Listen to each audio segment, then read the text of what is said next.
পটে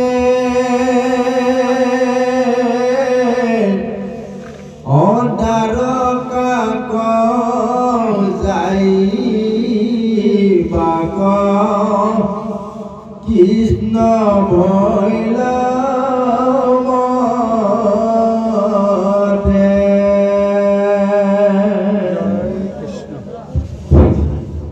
জয় কৃষ্ণ জয় কৃষ্ণ। পৰম শ্ৰদ্ধাৰ গুৰু সমস্ত ভক্তি প্ৰণায় মাতৃ সমস্ত যুৱক যুৱতী বন্ধু বান্ধৱ সমস্তৰে শ্ৰীচৰণত আমি কৌটি কৌটি সেৱা ভক্তি ভৰা প্ৰণিপাত নিবেদন কৰিছোঁ।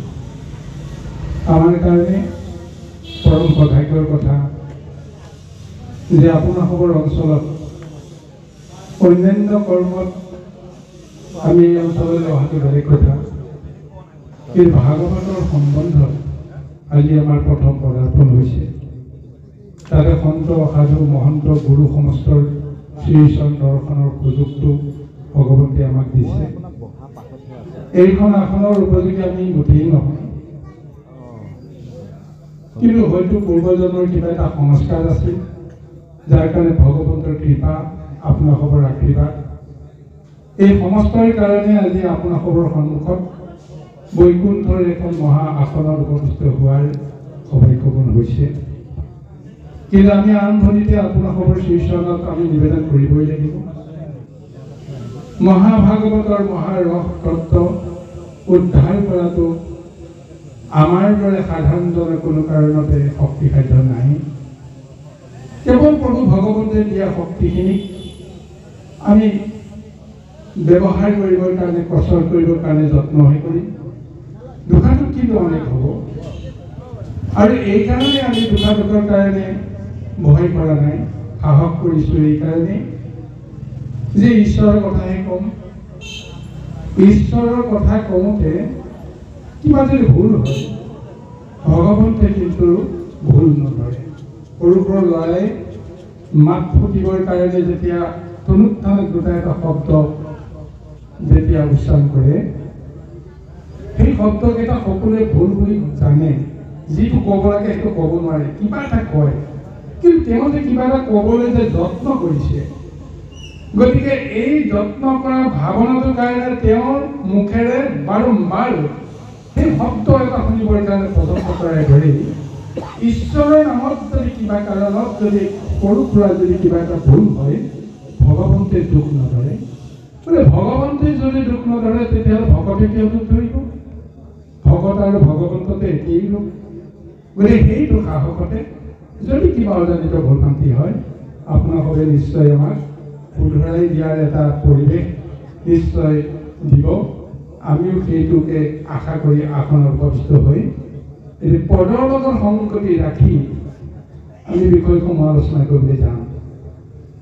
কিন্তু এটা কথা আপোনালোকৰ আগত আৰম্ভণিতে ক'বই লাগিব, যদিও আমি পদবন্ধে বিষয়খিনি লৌকিক বৰ্ণনাৰ মাজেৰে আমি আগুৱাই যাম, ভাগৱতে তেনেদৰে আমাক এটা সুযোগ দিছে। কিন্তু তাৰ লগতে আধ্যাত্মিক আৰু পাৰমাৰ্থিক দৰ্শনখিনি যদি আমি লগতে লৈ যাব পাৰোঁ তেতিয়াহ'লে আমাৰ নিশ্চয় আত্মজ্ঞান বুলি যাক কোৱা যায়, আত্মবুদ্ধি বুলি যিটো কোৱা যায়, সেইখিনি আমি আহৰণ কৰিব পাৰিম। গতিকে আমি প্ৰযত্ন কৰিম, পুনৰ দুখাদুখ হ'লে আপোনালোকে মাৰ্জনা কৰিব বুলি আশা কৰিছোঁ।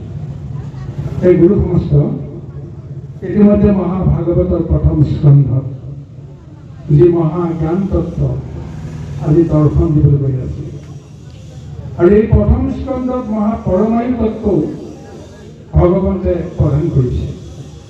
কিমান এক মহাৰহস্য আছে, যিটো সত্য সেই হৈছে জ্ঞান। সৃষ্টিৰ প্ৰথম সত্য, মূল সত্য কি, তাক উপলব্ধি কৰাটোৱেই হৈছে আমাৰ মনুষ্যত্বৰ সাধনৰ মাৰ্গ।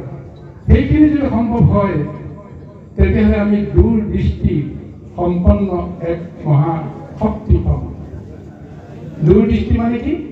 আজি যিটো মই বুজিছোঁ দেখিছোঁ, কিন্তু আজিৰ পৰা অনন্ত কাললৈকে ভৱিষ্যতত কি হ'ব আমিতো নাজানো। কিন্তু প্ৰথম স্কন্ধৰ মহাতত্ত্বই আমাক সেইখিনি জ্ঞান দিব পাৰে যে আজি যদি মই নিজকে নিজে নিজৰ স্বৰূপটোত উপলব্ধি কৰিব পাৰোঁ, নিজকে চিনি পাব পাৰোঁ, জগতখনক যদি চিনিবৰ কাৰণে যদি মই সুযোগ পাওঁ তেতিয়াহ'লে অনন্ত কাললৈকে কি হ'ব তাৰ পূৰ্বানুমান হৈ যাব পাৰে। আৰু সেইখিনি হ'লে পৰমাণু যিটো সংৰক্ষণ ভকতে লাভ কৰিব পাৰে। আজি সেই পৰমাণু সংৰক্ষণৰ কাহিনী যেতিয়া পিতামহ ভীষ্মৰ কাহিনীটো আহি গ'ল, তেওঁ এনেদৰে কৰ্মখিনি কৰিলে যাৰ ফলত তেওঁ যিমানেই ক্ষত্ৰিয় ধৰ্ম পালন নকৰক কিয়, কিন্তু তাৰ মাজত তেওঁ যাক চিনিব লাগে কিন্তু চিনিছে, যাক বুজিব লাগে বুজিছে। সেইকাৰণে যুদ্ধৰ আগমুহূৰ্তত কৃষ্ণক তেওঁ কৈছিল, হে বাসুদেৱ, মইতো তোমাক চিনি নোপোৱা নহয়, মই তোমাক চিনি পাইছোঁ, কিন্তু তুমি এইটো ছাত্ৰী কৰাতকৈ তুমি দেখোন অস্ত্ৰ ধৰিলে কাম শেষ হৈ যায়। তেতিয়া ভীষ্মক কৈছিল যে তুমিতো জানা মই অস্ত্ৰ নধৰোঁ, মই অৰ্জুন ৰথৰ সাৰথি, কেৱল ঘোঁৰাৰ লেকামডাল ধৰি মই ৰথখন চলাম। তেতিয়া কৈছে নহয় বাবু, আনক আপুনি যি নকওক, কিন্তু মই জানো যে তোমাৰ ইচ্ছাৰ অবিহনে কোনেও এটা খোজ দিব নোৱাৰে। গতিকে এইজনে আজি যুদ্ধক্ষেত্ৰত অৱতীৰ্ণ হৈ কৈছে যে মই অস্ত্ৰ নধৰোঁ। যিজনে অস্ত্ৰ নধৰাকেই চব কৰ্ম কৰিব পাৰে, সেইজনে অস্ত্ৰ ধৰা আৰু নধৰা কথাটো আনক কৈ লাভ নাই প্ৰভু। তথাপিও যদি আপুনি কৈছে আপুনি অস্ত্ৰ নধৰোঁ, তেতিয়াহ'লে মই আপোনাক বাধ্য কৰাম যে আপুনি অস্ত্ৰ ধৰিব লাগিব। গতিকে ভীষ্মক তেওঁ মহা কৃপা কৰি আনে জানত নাজানো বেলেগ কথা, কৃষ্ণই কিন্তু ভীষ্মক যেনেদৰে চিনি পাব লাগে ভকত হিচাপে তেওঁক চিনি পাইছে। আৰু সেইকাৰণে তেওঁ মহালীলাৰে এই ভীষ্মৰ বাক্য কাৰ্যগত কৰিবৰ কাৰণেই তেওঁ অৱশেষত অস্ত্ৰ তুলিবলৈ বাধ্য হ'ল। প্ৰমাণ হৈ গ'ল প্ৰভু, আৰু মোক নালাগে, হৈ গ'ল। এতিয়াও মই তোমাৰ বিৰুদ্ধে অস্ত্ৰ মই কেতিয়াও প্ৰয়োগ নকৰোঁ। তুমি যেতিয়া মোৰ হাতত মোক বিৰুদ্ধে অস্ত্ৰ লোৱা, এই মুহূৰ্ততে মই ইচ্ছা মৃত্যু মই বাঞ্ছা কৰিছোঁ। আপোনাৰ চক্ৰৰ জৰিয়তেই সেই ইচ্ছা মৃত্যুটো হওক। ভীষ্মই তেনেকৈ ভগৱতৰ ওচৰত আত্মসমৰ্পণ কৰিছিল। কিন্তু কৰ্মখিনি যদি সাধন কৰিব লাগে, তেতিয়াহ'লে ভীষ্মৰ মৃত্যু কৃষ্ণৰ হাতেৰে হোৱাটো লৌকিক কিমান এটা অৰ্থন্তৰ হ'ব, যাৰ কাৰণে অৰ্জুনৰ হতুৱাই পুনৰ কৃষ্ণক ভৰিত ধৰি কাকুতি মিনতি কৰাৰ এটা ৰূপ দেখুৱাই অৰ্জুনৰ দ্বাৰাই সমস্ত কৰ্ম কৰাটোৰ কাৰণে ভগৱতে আকৌ লীলা কৰিব লগা হ'ল। বাৰু যি কি নহওক, এতিয়া সমস্ত লীলা ভগৱন্তে কৰিলে কাৰ কাৰণে? পঞ্চ পাণ্ডৱক যুধিষ্ঠিৰক হক অধিকাৰ প্ৰদান কৰিবৰ কাৰণে। আৰু সেই অধিকাৰ যুদ্ধৰ জৰিয়তেই হওক, ধৰ্মৰ জৰিয়তেই হওক, তেওঁ সেইখিনি সাধন কৰালে। আৰু যুধিষ্ঠিৰক হস্তিনাপুৰৰে ৰজা বুলি নহয়, সাগৰা পৃথিৱীৰে তেওঁৰ ৰজা পাতিলে। কেনেকৈ? যে কুৰুক্ষেত্ৰ মহাসমৰত যে 18 অক্ষয়খিনি সেনা যিহেতু কুৰুক্ষেত্ৰ সমৰত ভগৱন্তে গোটাই পিটাই লৈ আহিলে, তাৰ ভিতৰত 11 অক্ষয়খিনি সেনা কৌৰৱৰ পক্ষ। 11 অক্ষয়খিনি সেনাৰ ভিতৰত কৌৰৱৰ মৃত্যু শক্তি যিমান আছিল গোটেই জগতত সমস্তবিলাক আহিল। একেখন যুদ্ধতেই দুৰ্যোধনক বা কৌৰৱবোৰক পৰাভূত কৰাৰ জৰিয়তে সমস্ত ৰাজ্যবিলাক তেওঁ পৰাভূত কৰা নহ'ল।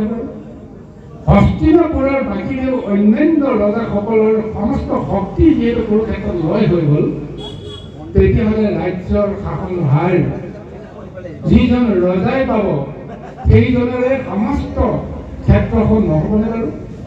গতিকে সেই সমস্ত ক্ষেত্ৰত যুধিষ্ঠিৰক, ধৰ্মপুত্ৰ যুধিষ্ঠিৰক দিয়াৰ চলেৰে তেওঁৰ যিটো কৰ্তব্য সেইখিনি তেওঁ সাধন কৰি দিলে। জন্মৰ পৰা নিজৰ হক অধিকাৰখনৰ কাৰণে পঞ্চ পাণ্ডৱে কিমান সংগ্ৰাম কৰিব লগা হ'ল। আৰু সেই সংগ্ৰামৰ অন্তত প্ৰভু ভগৱন্তে কুৰুক্ষেত্ৰ যুদ্ধৰ জৰিয়তে যুধিষ্ঠিৰৰ সমস্তৰ যিটো শক্তি তেওঁ ধৰ্মৰ মতে পৰিচালিত কৰাই দেখুৱাই দিলে। ধৰ্মৰাজ যুধিষ্ঠিৰৰ সমস্ত সাধন সম্ভৱ হৈ গ'ল। এতিয়া কৃষ্ণই চিন্তা কৰিছে, মইতো দ্বাৰকাপতিহে, মোৰ ঘৰ দ্বাৰকাত। এতিয়া কৌৰৱক পৰাভূত কৰাই নহওক বা তেওঁলোকক ধ্বংস কৰাই নহওক বা যেনেকেই নহওক, পঞ্চ পাণ্ডৱৰ অধিকাৰৰ কাৰণত তেওঁ আহি দীৰ্ঘদিন দ্বাৰকাত তেওঁ ৰৈ আছে। বনবাস যিদিনাখনে সমাপ্ত হৈছিল, অজ্ঞাতবাসৰ সমাপ্তৰ দিনাখনেই বিৰাট ৰজাৰ গৃহত যিখন যুদ্ধ হৈছিল, সেই যুদ্ধত বৃহন্নলাৰূপী অৰ্জুনে যেতিয়া নিজৰ শক্তিৰে পৰিচয় দি দিলে যে এগৰাকী নাৰী সমৰসজ্জা নহয়, নিশ্চয় অৰ্জুনৰ শক্তি আছে।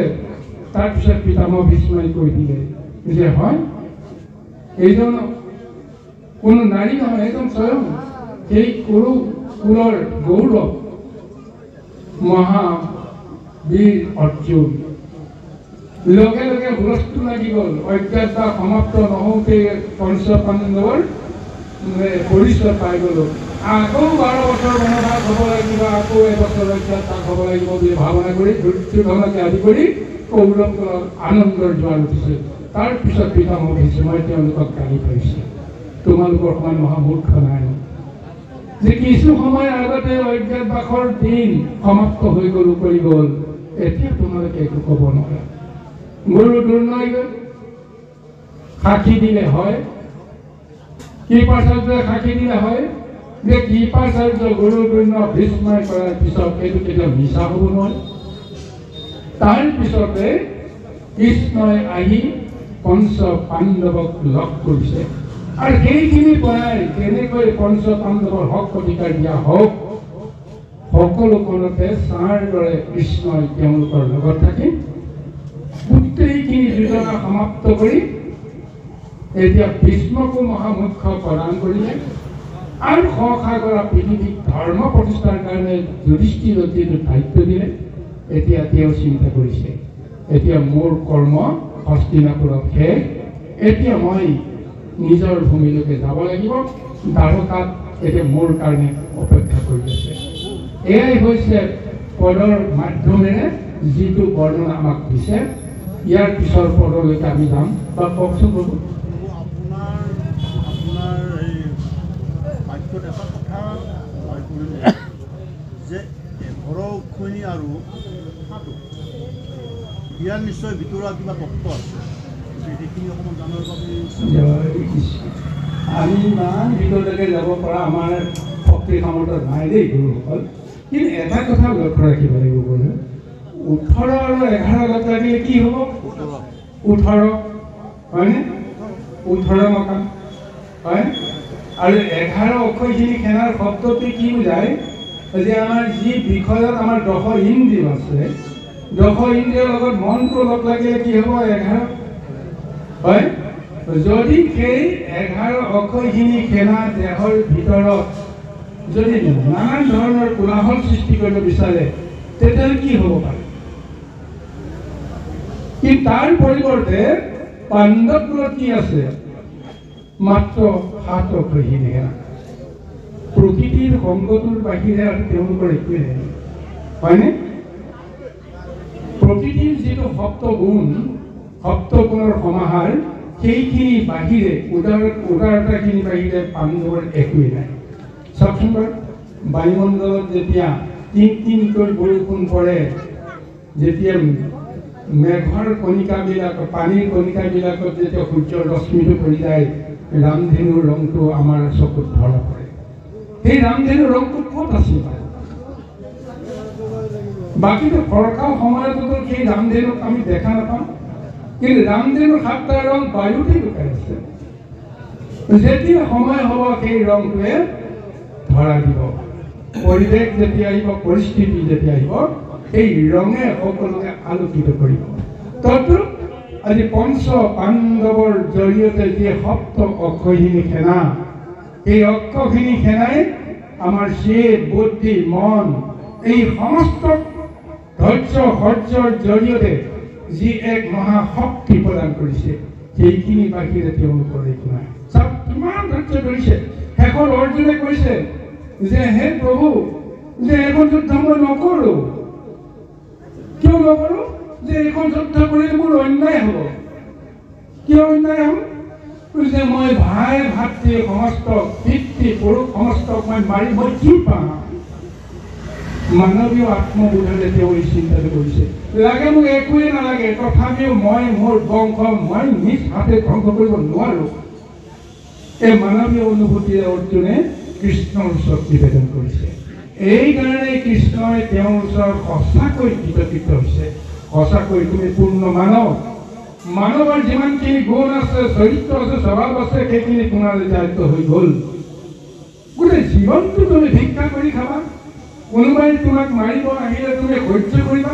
ইয়াতকৈ আৰু মানৱীয় গুণৰ কি মহত্ব আছে? ভগৱানে কৈছে তুমি মানৱীয় গুণেৰে মহান হ'লে নহ'ব, তোমাক মই অতি মানৱীয় কৰিম। এতিয়া তুমি অতি মানৱীয় ধাৰণাৰে জগতৰ আগত পৰিচয় দিব লাগিব যে আচলতে মনুষ্যত্বৰ ওপৰতো কি এক মহা পুৰুষাৰ্থ সাধনৰ ব্যৱস্থা আছে।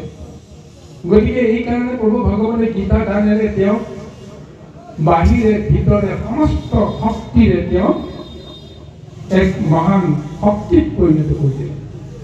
আৰু তাৰপিছত তেওঁ চিনি পালে প্ৰভু ভীষ্মই যেনেকৈ চিনি পালে প্ৰথমতে, তাৰপিছত অৰ্জুনে চিনি পালে হে প্ৰভু মোৰ এতিয়া ক'ব লগা নাই, কৰিব লগা নাই, আপুনি যি ক'ব মই তাকে মানিম। কাৰণ তুমি হৈছা পৰমাত্মা, মই মাত্ৰ জীৱাত্মা। জীৱাত্মাই কি কৰিব পাৰে? পৰমাত্মাই যদি ইচ্ছা কৰে সেইটোৱে হ'ব। গতিকে মোৰ এতিয়া আৰু নিজৰ বুলি অহংকাৰ নাই। পিতৃক যদি বধ কৰোঁ, ভাতৃক যদি বধ কৰোঁ, আপুনিতো পৰমাত্মা পুৰুষ আছে, আপোনাৰ ইংগিত মতে যদি যি কৰিব লাগে যি হয় মই তাকে কৰিবলৈ প্ৰস্তুত আছোঁ বুলি অৰ্জুনক তেওঁ পূৰ্ণ জ্ঞান তত্ত্বৰে সাজু কৰিছে। বাৰু যি কি নহওক, এতিয়া এই কৃষ্ণই পঞ্চ পাণ্ডৱ বা যুধিষ্ঠিৰক যেনেদৰে সদায় পৰাই জগতলৈ তেওঁ আগবঢ়াই দিব লাগে তেনেদৰে তেওঁ আগবঢ়াই দিছে।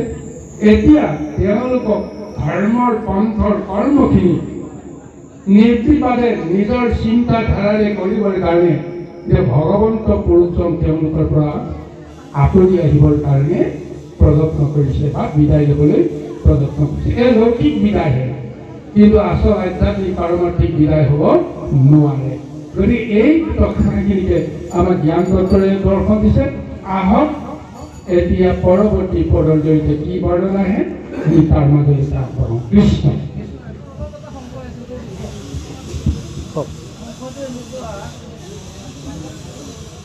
কৃষ্ণই অস্ত্ৰ নধৰোঁ বুলি আপোনাৰ মহাভাৰতৰ যুদ্ধত ক'লে। ভীষ্ম ভকতৰ কাৰণে তেওঁ অস্ত্ৰ ধৰিব লগা নহয়। অস্ত্ৰ ধৰিব লগা হওঁতে ভীষ্মই তেনেকুৱা এনেকুৱা কাম কৰা নাই, মানে পাপ কাম কৰা নাই। তথাপি তেওঁ সৰসূৰ্যাত ইমানদিন থাকি কষ্ট ভুগিব লগা হয়। কৃষ্ণ জয় কৃষ্ণ, অতি সুন্দৰ। কিন্তু এইখিনিতে আমি অকণমান চমুকৈ ক'ব লাগিব, কাৰণ বিষয়খিনি ইতিমধ্যে পাৰ হৈ আছে দেই। যিখিনি সময়ত যিটো বিষয়ে আলোচনা কৰিব লাগিছিল সেই সময়টো পাৰ হ'ল। তথাপিও আমি এটা কথাই আপোনালোকক কওঁ, এই জনমত মই একো ভুল কৰা নাই, এইটো আচল কথা নহয়। পূৰ্ব জন্মৰ পৰা আমি কি কৰিছিলোঁ আমি কি জানো? গতিকে আমি পূৰ্ব জন্মৰ সংস্কাৰহে এইটো জন্মত আমি পাইছোঁ। গতিকে পূৰ্ব জন্মত যদি সঁচাকৈ কিবা ভুল আছিল সেইখিনি সম্পূৰ্ণ আমি এইটো জন্মত যদি কৰিম, কিন্তু পূৰ্ব জন্মৰ প্ৰাপ্যখিনি আমি এইটো জন্মত আমি ভুগিবই লাগিব। যদি পুণ্য কৰিছিলোঁ তেতিয়াহ'লে তাৰ স্বৰ্গভোগখিনি আমি এইটো জন্মত পাম। যদি পাপ কৰিছিলোঁ তেতিয়াহ'লে আমি এইটো জন্মতে সেই পাপখিনি আমি ভোজন কৰিব পাম। কিন্তু যিখিনি আমি কৰ্ম কৰি ধৰ্ম কৰি যিখিনি পুণ্য অৰ্জন কৰিছোঁ এই ভোগটো আমি এইটো জন্মত নাপাওঁ। সেইখিনি ক'ত পাম? পৰ জন্মত পাম, ইয়াৰ পিছৰ জন্মত পাম। এতিয়া ভীষ্মই কিয় সৰসজ্জাত পাব লগা হ'ল তাৰ এটা কাহিনী এটা আছে, সৰু কাহিনী এটা আছে। তেওঁ এটা সময়ত তেওঁ এটা জন্মত তেওঁ এজন ৰজা আছিল। ৰজা হিচাপে তেওঁ অকলে অৰণ্যৰ মাজত গৈ থাকোঁতে ধনুকাৰ পাত লগত লৈ গৈ থাকোঁতে বাটতে পৰি আছিল এটা আঘাতজৰ্জৰ এটা সৰ্প। আঘাতজৰ্জৰ সৰ্পটোৱে এতিয়া তেওঁ আগবাঢ়ি যাব নোৱাৰা অৱস্থা হ'ল, লৰচৰ কৰিব নোৱাৰা এটা অৱস্থা হ'ল। তেওঁ চটতে আছে। ভীষ্মই গৈ দেখিছে যে সাপটোৱে তেওঁক পাতেই দিয়া নাই। গতিকে তেওঁতো হেৰাই যাব নোৱাৰে, বধো কৰিব নোৱাৰে। গতিকে তেওঁ জানে বধ কৰিলে মোৰ পাপ হ'ব, তেওঁতো মোক অন্যায় কৰা নাই, কিন্তু যদি মই তাক চেৰাই যাওঁ তেতিয়া মোৰ অপৰাধ হ'ব। গতিকে তেওঁ কৈ আছে তুমি যোৱা, কিন্তু তেওঁ যাব পৰা শক্তি নাই। তাৰ পিছত তেওঁ কি কৰিলে, সেই কাঁড়ডালেৰে মাটিত খুচি তেওঁক দলিয়াই দিলে। কিন্তু দলিয়াই দিওঁতে ক'ত পৰি গ'ল, কাঁইটনি এডৰাত সেই সৰ্পটো পৰি গ'ল। কাঁইটৰ বিন্ধা কোচাৰ লগে লগে তেওঁ যিমান যত্ন কৰিছিল তাৰ পৰা ওলাবৰ কাৰণে, কিন্তু তেওঁ ওলাব নোৱাৰিলে। নোৱাৰি তাৰ ভিতৰলৈ সোমাই গৈ আছে। আৰু শেষত তেওঁ গম পাই গৈছে যে মোৰ আৰু জীয়াই থকাৰ কোনো শক্তি নাই, মই এতিয়াই মৰিব লাগিব।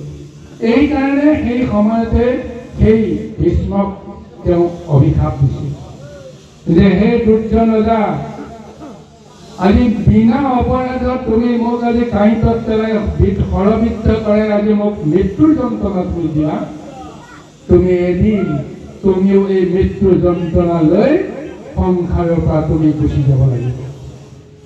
যেতিয়া জানিবা যে মৃত্যুৰ যন্ত্ৰণা কিমান এক ভয়ংকৰ। আৰু গতিকে আজি ভীষ্মই সেই কথাটো তেওঁ নিজে বুজিছে। বুজাৰ কাৰণে তেওঁ এতিয়া আনন্দ পাইছে। আৰু অৱশ্যে ভগৱন্তৰ আৰু কিছুমান কথা আছে, লীলা আছে। সৰসজ্যা তেওঁ কিয় দিব লগা হ'ল, তেওঁ মহামুক্তি পাব লাগিব। পূৰ্ব জন্মতো তেওঁ মহাপুণ্য আছে, আৰু এইটো জন্মতো মহাধৰ্ম আছে। পুণ্য আৰু ধৰ্ম দুয়োটাক ভগৱন্তে জুতিয়ে চাই গ'লে যে এইটো জন্মতে ভীষ্মৰ মহামুক্তি হ'ব লাগিব। কিন্তু মুক্তি পাবৰ কাৰণে 4টা আশ্ৰমৰ মাজেৰে আমি আগুৱাব লাগিব, 4টা জাতি ধৰ্মৰ মাজেৰে আমি আগুৱাব লাগিব। গতিকে সেই ধৰ্ম অনুসাৰে ব্ৰাহ্মণ্য শক্তি যেতিয়া আমি লাভ কৰোঁ তেতিয়া আমি মুক্তিৰ দুৱাৰলৈকে যাওঁ। ক্ষত্ৰিয় লগত যদি আমি থাকোঁ তেতিয়াহ'লে আমি কেতিয়াও মুক্তি নাপাওঁ, আমি বিষয়তে আমি মজি থাকিব লাগিব। গতিকে গোটেই জীৱনটো ভীষ্মই বিষয়তে মজিব, বিষয়ৰ লগত তেওঁ সংগ্ৰাম কৰি গ'ল। হস্তিনাপুৰৰ সিংহাসন সুৰক্ষিত কৰিবৰ কাৰণে তেওঁ পিতৃক বাক্য দিয়াৰ কাৰণত কোনো দুৰ্জন ৰজাই যেন এই হস্তিনাপুৰৰ সিংহাসনত আক্ৰমণ কৰিব নোৱাৰে, আৰোহণ কৰিব নোৱাৰে। তাৰ কাৰণে তেওঁ ৰজা নহ'লেও সিংহাসনৰ ৰখীয়াৰ দায়িত্বটো তেওঁ পালন কৰোঁতে গোটেই জীৱনটো তেওঁ ক্ষত্ৰিয় ধৰ্মতে তেওঁ মত্ত হৈ থাকিল। গতিকে ঈশ্বৰক তেওঁ একান্তভাৱে সেৱা কৰা, পূজা কৰা, ভক্তি কৰা তেওঁ সময় নহ'ল। ভগৱতী ক'লে যদি তুমি এই শক্তিটো সুযোগটো পাব লাগে তেতিয়াহ'লে তুমি মোক ধ্যান কৰিব লাগিব, তপস্যা কৰিব লাগিব। ধ্যান তপস্যা কৰাৰ সময় তোমাৰ ক'ত? এজন বিষয়জনৰতো সেইটো সময় নাই। গতিকে ভগৱন্তে সৰসজ্যাৰ জৰিয়তে তেওঁক এটা সময় দিলে। এতিয়াতো তোমাৰ কাম নাই, ভগৱন্তৰ কৃপা সৰসজ্যাৰ বিষৰ যন্ত্ৰণা উপশম হৈ গ'ল। কেৱল নিকৃপাত তেওঁ দেহটো সৰসজ্যাৰ ওপৰত তেওঁ ৰাখি আছে। তাৰপিছত তেওঁ চিন্তা কৰি আছে মই যিটো সময়লৈকে মই অপেক্ষা কৰিছোঁ সেই সময়লৈ বহু দূৰ, এতিয়া মই কি কৰিম? এই সময়ত তেওঁ কৃষ্ণ লীলাই স্মৰণ কৰিছে, কৃষ্ণৰ তপ কৰিছে, কৃষ্ণৰ জপ কৰিছে, কৃষ্ণই তেওঁক কিমান দয়া কৰিলে, কৃষ্ণই কি কৰিলে, গোটেইখিনি তেওঁ কৃষ্ণৰ তপৰ সাধন কৰিছে।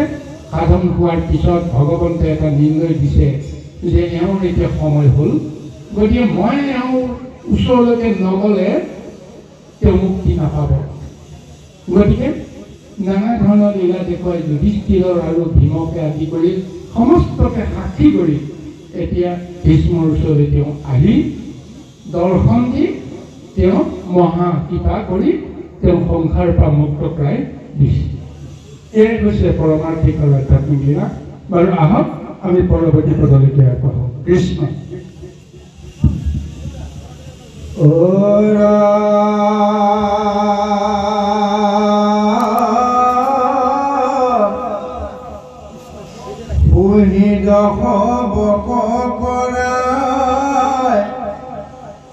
আনন্দ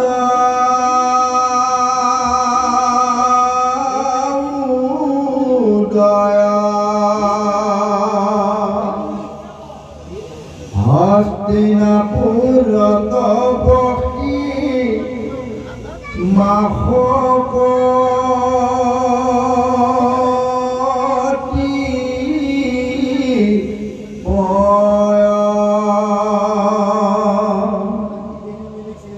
অযুধিষ্ঠির নির্পতিত মাগিয়া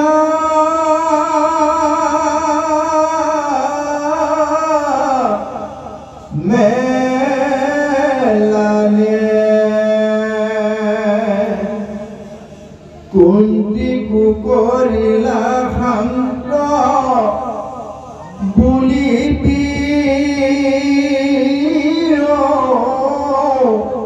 বানে অনাম দ্রৌপদী মুখে বান্দ বড় যতনারী বুলিলা আশ্বাস বাক্য হবা কুমুরারে রথত সরিলা পাশে পরম মঙ্গলে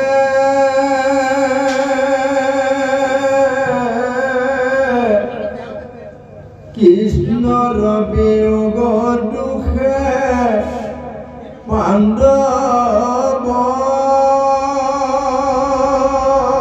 সকলে অৰাম কহিবা খোজন্তেনে তৰ বহে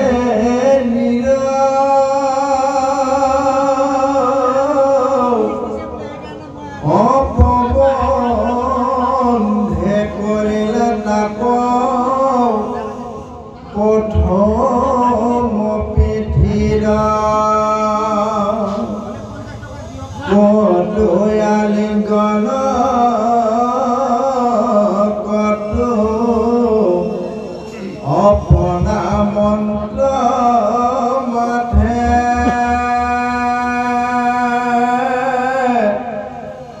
অমোৎসব কৰিলান্ত যাত্ৰা জগন্নাথে এইটো পৰম প্ৰভু ভগৱন্ত কৃষ্ণই যেতিয়া চিন্তা কৰিলে যে মোৰ আৰু হস্তিনাপুৰৰ কাম নাই, দীৰ্ঘদিন যেতিয়া মই গৃহৰ পৰা আঁতৰত আছোঁ, এতিয়া মই গৃহলৈকে যাব লাগিব। এইটো এটা সাংসাৰিক ধৰ্ম। এইকাৰণে তেওঁ যুধিষ্ঠিৰক প্ৰথমতে তেওঁ অৱগত কৰাইছে আৰু তেওঁ কৈছে, এই ধৰ্মৰাজ তুমি মোক মেলা নিদিয়া, মই মোৰ গৃহ হস্তিনাপুৰৰ পৰা মই এতিয়া দ্বাৰকালৈকে যাব লাগিব। কৃষ্ণ যেতিয়ালৈকে দ্বাৰকা হস্তিনাপুৰ আছিল, তেতিয়ালৈকে সকলোৰে মন সাহস আৰু আনন্দত নিৰ্ভয়ত সকলোৱে আছে। যদি কৃষ্ণই যেতিয়া হস্তিনাপুৰ ত্যাগ কৰিব বুলি শুনিলে, ইয়াৰ দ্বিতীয়বাৰ শুনিছে। ইয়াৰ আগতো তেওঁ এবাৰ মেলানি লৈছিল। যুধিষ্ঠিৰ ভীমকে আদি কৰি এই ৰাজন্য বৰ্গই তেওঁক আগবঢ়াই দিবলৈ গৈছিল, কিন্তু বাটতে কুন্তীক লগ পালে। কুন্তীয়ে ভগৱন্তক বুলি তেওঁক সম্বোধন কৰিছে, তেওঁক মহাস্তুতি কৰি কৈছে যে তোমাক মই বিদায় দিব পৰা মোৰ সাহস নাই, মোৰ ইচ্ছা নাই। এতিয়া তুমি নগ'লেও নহয়, তোমাক মই বান্ধিও ৰাখিব নোৱাৰোঁ, যাব নালাগে বুলি ক'ব নোৱাৰোঁ। কিন্তু তুমি মোক এটা কৃপা কৰা, এই বুলি তেওঁ মহাস্তুতি কৰিছিল। সংসাৰৰ যিমানবিলাক দুখ আছে সমস্তবিলাক দুখ তুমি মোক দিয়া, কাৰণ এই দুখবিলাক দিলে তোমালৈ মোৰ মনত পৰিব, বিপদতহে মনত পৰে ঈশ্বৰক। আজি মই এতিয়া ৰাজৰাণী হলো, মোৰ এতিয়া অভাৱ নাই, কিন্তু অভাৱ যিজনে জন্মৰ পৰা এই মুহূৰ্তলৈ মোক কেৱল কৃপাই কৰি আছে, সেইজন মোৰ ভতিজা হ'ব পাৰে, কিন্তু মই তেওঁক চিনি পাইছোঁ, তেওঁতো মানুহ নহয়। আৰু তেওঁৰ কাৰণেই মই আজি ইমানখিনি শৌৰ্য বীৰ্য শক্তি সমস্তখিনি পাইছোঁ। সেইজনক মই কেনেকৈ বিদায় দিম? গতিকে এনেদৰে কান্দি কান্দি যেতিয়া তেওঁক বিনাইছিলে যে তুমি জগতৰ সমস্ত দুখ মোক দি যোৱা, যেন মই তোমাক পাহৰিব নোৱাৰোঁ। তাৰপিছত কৃষ্ণই তেওঁৰ অন্তৰাত্মাৰ কথা বুজিলে, বুজি পায় তেতিয়া তেওঁ আগপাতৰে পৰা পুনৰ কুন্তীৰ মুখলৈ চাই ক'লে, হে বুঢ়া, হ'ব, তোমাৰ মনৰ বাঞ্ছা মই পূৰণ কৰি এতিয়া বাৰু মই দ্বাৰকালৈ নাযাওঁ, পুনৰ ঘূৰি আহিম। গতিকে তেওঁ পুনৰ ঘূৰি আহি কি মহাকিবা কৰিলে? এই ভীষ্মৰ মুখখনৰ যিটো ব্যৱস্থা সেইখিনি তেওঁ সাধন কৰি দিলে। এতিয়া পুনৰ কৈছে যে মই এতিয়া গৃহলৈ যাম। এইটো তেওঁক বাধা দিব কোনে? কুন্তীয়ে এবাৰ বাধা দিছিল, কিন্তু এবাৰতো কুন্তীও বাধা দিব নোৱাৰে। গতিকে সকলোৱে এতিয়া দুখ পালেও কৃষ্ণক কিন্তু আনন্দ মনেৰে মহা উৎসৱেৰে সকলোৱে হস্তিনাপুৰৰ পৰা বিদায় দিবৰ কাৰণে প্ৰযত্ন কৰিছে। এইখিনি ৰাজকীয় সন্মান কৃষ্ণক দিব লাগিব, কাৰণ কৃষ্ণৰ কাৰণে সমস্তখিনি সম্ভৱ হৈছে। গতিকে সেই কৃষ্ণক ৰাজকীয় বিদায় সম্ভাষণ দিবৰ কাৰণে সকলোৱে দুখৰ মাজতেও এক উৎসৱ কৰিবৰ কাৰণে প্ৰযত্ন কৰিছে। আহক আমি পৰৱৰ্তী পদলৈকে কৃষ্ণ। মৃদংগ মুখ শংখ বজায়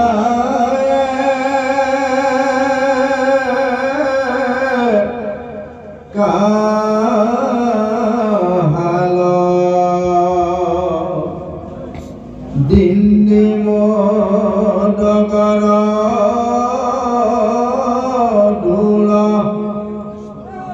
অৰুলক তাল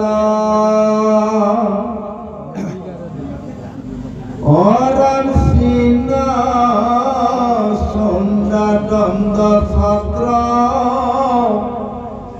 গাউল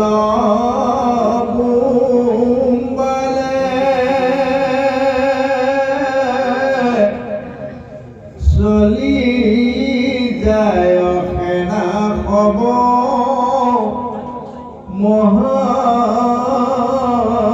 মহাকৌতূহলে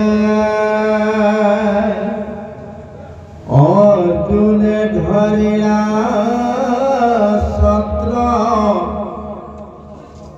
মাথা দেখা দৰে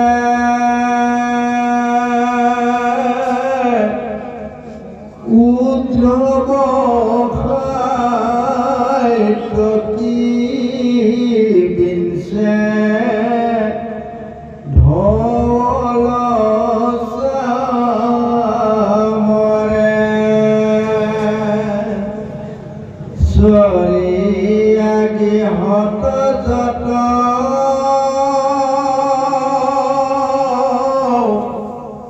নগৰস্থ নাৰী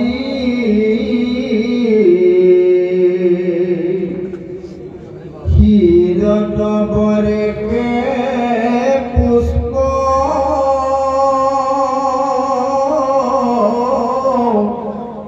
ভূয়া দুই সাৰে অৰম কৃষ্ণৰ চৰ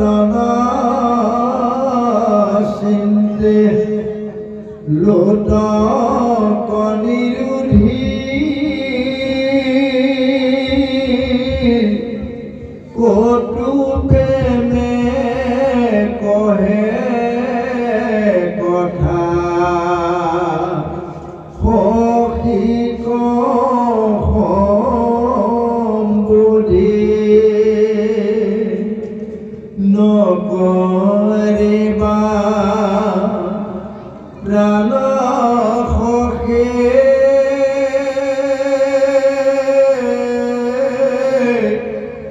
কৃষ্ণ বিস্ময়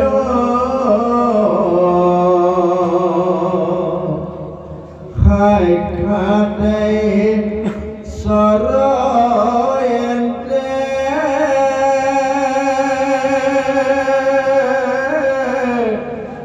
জানিবানি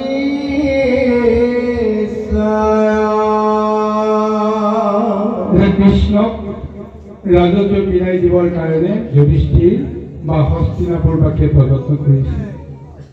মৃদংগ, ঢাক, ঢোল, গোমুখ, শংখ ইত্যাদি ইত্যাদি মংগল বাদ্যসমূহ পৰিৱেশন কৰি উৎসৱ কৰিছে। জয় কৃষ্ণ ধ্বনিৰে আলোড়িত হৈছে।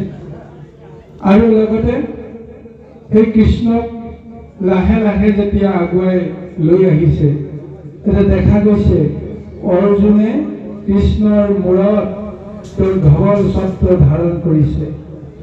উদ্ধৱ আৰু সাত্যকীয়ে দুয়োফালে কৃষ্ণক ধৱল চামৰাৰ সৈতে বিচি বিচি গৈ আছে। আৰু শিৰত মহাপুষ্প বৰ্ষণ কৰি দিব্য নাৰীসকলে কৃষ্ণৰ ধ্বনি কৰি উৰুলি দিছে।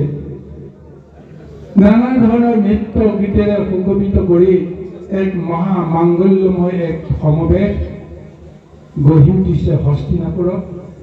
আৰু যেতিয়াই গম পাই গ'ল হস্তিনাবাসীৰ সাধাৰণজনে যে কৃষ্ণ যে আজি হস্তিনাপুৰৰ পৰা দ্বাৰকালৈ গুচি যাব, এই কৃষ্ণক চাবৰ কাৰণে সকলোৰে মনত কিমান উৎসুকতা আছিল। বহুতে কৃষ্ণৰ কথা শুনিছেহে, কৃষ্ণ কিন্তু দেখা নাই। কাৰণ কৃষ্ণ আহিছে কলৈ? ৰজাঘৰলৈ আহিছে। ৰজাঘৰৰ এই বিষয়ববীয়াসকলৰহে কৃষ্ণৰ লগত সম্বন্ধ কৰি আছে। সাধাৰণ গঞা জনাই কি কৰিব? কৃষ্ণটো ঢুকিয়েই নাপায়। কৃষ্ণ কোনোৱে সাক্ষাৎ দেখাই নাই। কিন্তু জানে যে তেওঁ যে আমাৰ লগতে আছে, হস্তিনাপুৰতে আছে। গতিকে এইজনে যেতিয়া হস্তিনাপুৰৰ পৰা একেবাৰে দ্বাৰকালৈ যাব, কোনটো ৰাস্তাৰে যাব?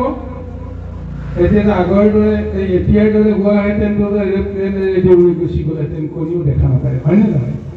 কিন্তু তেতিয়া প্ৰভু ভগৱন্ত কি মহালীলা, এই ৰাজপথেৰে হয় খোজকাঢ়ি আহিব, পদব্ৰজে নহয় ৰথেৰে।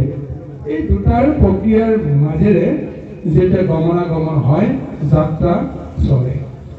যেতিয়া সমস্তই গম পাই গ'ল যে এইটো বাটেৰে কৃষ্ণ আজি দ্বাৰকালৈ যাব, কৃষ্ণক শেষৰবাৰ বা প্ৰথমবাৰ দেখিবৰ কাৰণে সকলোৱে যেতিয়া সাধাৰণজনে আহিছে, আহি নিজে নিজে গোটেই ৰাজপথত শাৰী পাতি আছে, জমা জমি কৰি আছে। কাৰণ ৰাস্তাটোতো বন্ধ কৰি দিব নোৱাৰে, কাৰণ তেওঁ আগবঢ়াই যাব লাগিব। গতিকে দুয়ো ৰাতি উঠি এতিয়া বা কিছুসকলে গৃহৰ ওপৰত উঠি এতিয়া চাবলৈ যত্ন কৰিছে কৃষ্ণৰ ৰূপটোনো কেনেকুৱা। যেতিয়া কৃষ্ণ হাঁহি হাঁহি তেওঁ আগুৱাই আহি আছে, তাৰপিছত দেখি থকা সাধাৰণজনে দেখি বিমোহিত হৈ আছে। কৃষ্ণৰ ৰূপ দেখিয়ে তেওঁলোক যে হতভম্ব হৈ গৈছে। বহুতে ভাবিব পৰা নাই যে কৃষ্ণৰ তেনেকুৱা ৰূপ থাকিব পাৰেনে। লগে লগে তেওঁলোকৰ অন্তৰাত্মাৰ কথা অনুভৱ কৰি ভগৱন্তে লীলা আৰম্ভ কৰি দিছে। কোনেও গম পোৱা নাই তেওঁ এজন শংখ চক্ৰ গদা পদ্মধাৰী নিৰাকাৰ নিৰঞ্জন ব্ৰহ্মপুৰুষজনে সাধাৰণ দুখন বাহুৰে দ্বিভুজীৰ ৰূপত তেওঁ এতিয়া সাধাৰণ লীলা কৰি আছে। কিন্তু যিসকলৰ মনত ভক্তি ভাৱনা উদ্বেগ হৈছে, সেইসকলৰ মনত কৃষ্ণৰ যিটো ৰূপ, সেই ৰূপটো প্ৰদান কৰিছে। আৰু সেই ৰূপটো চাই নিজে নিজে ধন্য হৈছে। আৰু এই ৰূপটো যে মই দেখিছোঁ ওচৰৰ গৰাকীয়ে এইটো কেনেকৈ গম পাব? গতিকে কণাকণি কৰিছে, দেখিছা এইজন কৃষ্ণ, এইজন সাধাৰণ নহয়, যে এইজনে হৈছে অনন্ত কোটি ব্ৰহ্মাণ্ডৰ অধিকাৰীজন, যাক আমি বসুদেৱৰ পুত্ৰ বুলি জানি আছোঁ, সাধাৰণ মনুষ্য বুলি জানি আছোঁ, কিন্তু এইজন আচলতে মনুষ্য নহয়। এনেদৰে কাণে কাণে ফুচফুচাই কৃষ্ণৰ বৰ্ণনা কৰিবৰ কাৰণে এই সাধাৰণজনে আজি এনেকুৱা এক সুন্দৰ পৰিৱেশ আজি তেওঁলোকে পাইছে, আৰু সেই বৰ্ণনাটোৱে আজি ভাগৱতৰ জৰিয়তে প্ৰকাশ কৰিছে। কৃষ্ণ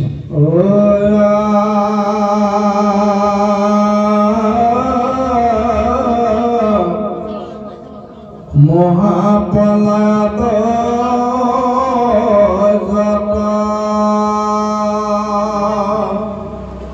অজগত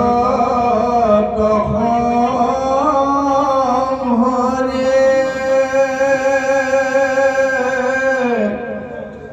কেৱলে কণ্ঠখনা তন মহা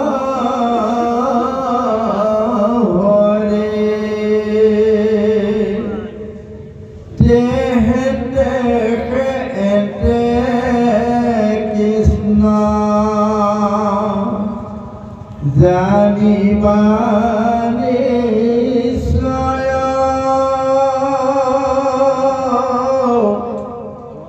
অজগত কাৰণ হেতু ভৈলন্ত দয়া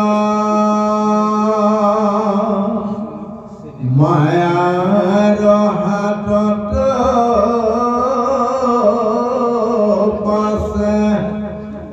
অপলয়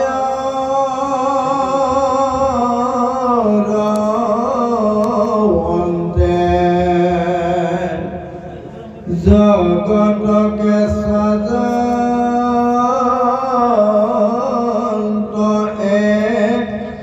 হেন্তে ভগৱন্তে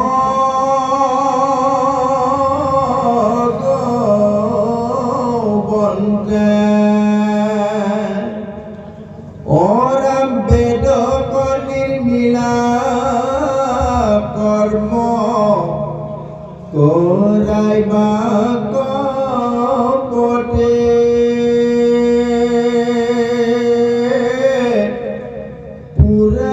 পুৰাণ পুৰুষ হেন দেখে লক্ষ্মী পদে। এতিয়া সাধাৰণজনৰ মনত এক মহা জ্ঞান উদয় হৈছে। ভাবিলে আচৰিত লাগে, নহয় জানো? সাধাৰণ গৃহ কৰ্মত অভ্যস্ত থকাজনে কোনোদিন শাস্ত্ৰ ভাগৱত ধৰ্মৰ তত্ত্বৰ কথা আলোচনা নকৰাজনে কৃষ্ণক দেখাৰ লগে লগে ইজনে সিজনৰ লগত কথা পাতিছে যে এইজন কোন? এইজনে হৈছে মহাপ্ৰলয়ত জগতক সংহাৰ কৰোতাজন, এইজনী সংহাৰকাৰী। তাৰ পিছত যে পুনৰ সৃষ্টি কৰে, সেই সৃষ্টিকৰ্তাজন কোন? এইজনী চিনি পাইছে কাৰণে এতিয়া ক'বলৈ হৈছে। কিন্তু ডাঙৰ কথাটো হৈছে কেনেকৈ চিনি পালে? ব্ৰহ্মযোগীসকলে মহাসাধকসকলে যিটো তত্ত্ব বুজি নাপায়, সাধাৰণজনে সেই তত্ত্বটো কেনেকৈ বুজি পালে? ভগৱন্তে তেওঁলোকৰ চিত চেতনাটো যিহেতু বুজিছে, নিৰ্মল হৃদয়ৰ সৈতে কৃষ্ণ দৰ্শনৰ অভিলাষ লৈ যেতিয়া তেওঁলোক আহিছে, লগে লগে তেওঁলোকৰ শুদ্ধ হৈ গ'ল সমস্ত বিষয়, মন শুদ্ধ হৈ গ'ল। ভগৱন্তে কথাটো জানিলে যে মোক চিনি পোৱা, আৰু সেই চিনি পালেহে তোমালোকে মোক বৰ্ণনা কৰিব পাৰিবা, মোক ত্ৰুটি কৰিব পাৰিবা। তোমালোকে যদি মোক ত্ৰুটি নকৰা, তেতিয়াহ'লে তোমালোকে মুক্তি নাপাবা। আৰু ভগৱন্তৰ কৃষ্ণ যে যাৰ পৰক তেওঁ পূৰ্ণ ব্ৰহ্মৰূপে অৱতাৰ ধাৰণ কৰিছে, কাৰণ এটাই যে মই যে জন্মগ্ৰহণ কৰিলোঁ, যে মই জন্মগ্ৰহণ কৰাৰ লগে লগে সমস্ত জীৱক যে মই উদ্ধাৰ কৰিব পাৰোঁ। কি ৰূপত উদ্ধাৰ কৰিব পাৰিম? কোনোবাই যদি মোক দেখা পায়, দেখা পোৱা মাত্ৰেই তেওঁ উদ্ধাৰ হৈ যাব। কোনোবাই যদি মোৰ লগত এটা কথা কয়, মোৰ কৰ্ম যদি কৰে সঠিকভাৱে, তেতিয়াহ'লে তেওঁলোকে উদ্ধাৰ পোৱা সমস্ত ব্যৱস্থা হৈ যাব। কিন্তু তেওঁ এই সসাগৰ পৃথিৱীত সাধাৰণ এটা নৰকম লৈ তেওঁ ইঠাইৰ পৰা সিঠাইলৈ গৈছে, কিন্তু কিমানলৈকে যাব? সকলোকেতো একেলগেতো দেখা দিব নোৱাৰে। যে আপোনালোকে এতিয়া বহা অঞ্চলত বসবাস কৰি আছে নহয়, কিন্তু এতিয়া জন্মৰ পৰা এই মুহূৰ্তলৈকে বহা অঞ্চলৰ বাহিৰে কিমান দূৰলৈ গৈ ভিতৰুৱা বাহিৰত এই সমস্ত অঞ্চলৰ বিষয়ে আপোনালোকে জানিব পাৰিছে? কিমানক আপোনালোকে দেখা পাইছে? নাই। সীমিত সময়ৰ সুবিধা মতে আমি কেৱল কৰ্মময় কৰোঁতে ইফাল সিফাল কৰি যাক যেনেকৈ লগ পাইছিলোঁ এই সাধাৰণ দল। কিন্তু কৃষ্ণই কৈছে নহয়, এই দাপৰত যিমানবিলাক জীৱ নৰ জন্ম হৈছে প্ৰত্যেকেই মোৰ কিবা নহয় কিবা এটা পৰশ পাব লাগিব। কিন্তু কৰ্মৰ লগত যদি তাৰ বিষয়ৰ সম্বন্ধ হ'লে কেনেকৈ পাব? আজি এই মহালীলাৰে মহাযাত্ৰা কৰিছে, মহাযাত্ৰা কৰি তেওঁ সুযোগ দিছে, যিসকলে মোক চাবলৈ বিচাৰিছিলা আহা, মোক দেখা কৰা। মই মোৰ ৰূপটো সকলোকে দেখুৱাবৰ কাৰণে মই এতিয়া সাজু হৈ আছো। কাৰণ এতিয়া হস্তিনাপুৰ এতিয়া ধৰ্মক্ষেত্ৰ হৈ গ'ল, পুণ্যক্ষেত্ৰ হৈ গ'ল। ইয়াৰ দুৰ্যোধনৰ শাসন এতিয়া হৈ থকা নাই। দুৰ্যোধনৰ সংগ দিবৰ কাৰণে মহা অত্যাচাৰী অনাচাৰীসকল এতিয়া নাই। গতিকে ধৰ্মপুত্ৰৰ আশ্ৰয়ত যিসকল আছে সমস্তই মুক্তি পাব লাগিব। এই অন্তৰত এই বাসনাটো তেওঁ লৈ আজি তেওঁ মহাযাত্ৰা কৰি কোনোদিন নেদেখা সকলক দেখুৱাইছে। তাৰপিছত তেওঁ ব্ৰহ্ম জ্ঞানটো তেওঁলোকৰ হৃদয়লৈ দিছে। সেই সূত্ৰেহে তেওঁলোকে ইগৰাকীয়ে সিগৰাকীৰ আগত এনেদৰে তেওঁ কোৱাকৈ কৰিছে যে কৈছে কি যে মায়াৰ হাতত পাছে প্ৰলয়ৰ অন্তে জগতকে স্বজন্ত এহেন্তে ভগৱন্তে বেদক নিৰ্মিলা কৰ্ম কৰাইবাক প্ৰতি পুৰাণ পুৰুষ এহেন্তেকে লক্ষ্মীপতি। পুৰাণৰ সূৰ্য মহাভাগৱত পুৰুষ এইজন, পুৰাণ পুৰুষ কোনজন? এইজনেই। গতিকে সমস্ত লীলাৰ মালাৰে জগতক আচম্বিত কৰা লক্ষ্মীপতি এইজনেই। অথচ এইখন সংসাৰত এতিয়া দাপৰত তেওঁ লক্ষ্মীপতি বুলি তেওঁ লৌকিকত পৰিচয় পোৱা নাই।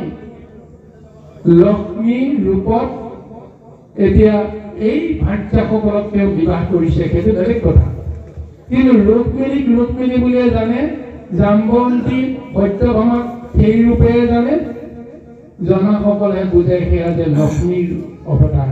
নজনাসকলে লক্ষ্মীক এগৰাকী অদৃশ্য দেৱী বুলিয়ে গণ্য কৰি আছে, নাৰায়ণৰ ভাৰ্যা বুলিয়ে গণ্য কৰি আছে। আৰু এইজন কৃষ্ণক বসুদেৱৰ পুত্ৰ বুলিহে জানে। বৈকুণ্ঠপতি নাৰায়ণ, তেওঁৰ ভাৰ্যাহে লক্ষ্মী। কিন্তু আজি সাধাৰণজনে চিনি পায় ইজনক সিজনক কৈছে এয়া লক্ষ্মীপতি নাৰায়ণ। আজি মনুষ্য ৰূপত তেওঁ আমাক দয়া কৰিবৰ কাৰণে, কৃপা কৰিবৰ কাৰণে এটা ৰূপ লৈ আমাৰ ওচৰলৈকে আহিছে। এয়া সৰ্বসাধাৰণজনৰ কৃষ্ণৰ প্ৰতি থকা এক মায়া, আৰু সেই মায়াৰ দৰ্শন আজি ভাগৱতৰ জৰিয়তে আমাৰ সমস্তক প্ৰদান কৰিছে। কৃষ্ণ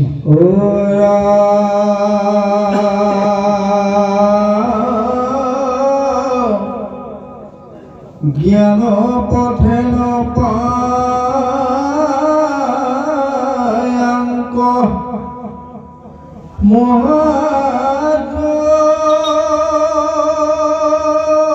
মহাযোগী জলা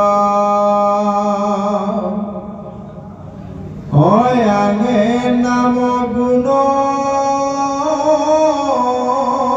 কৰে সব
জগত পবিত্ৰ কৰে আনে নাম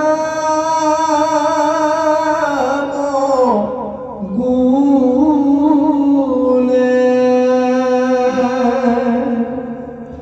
কৰি আছে সমস্তৰে হৃদয়ত বাস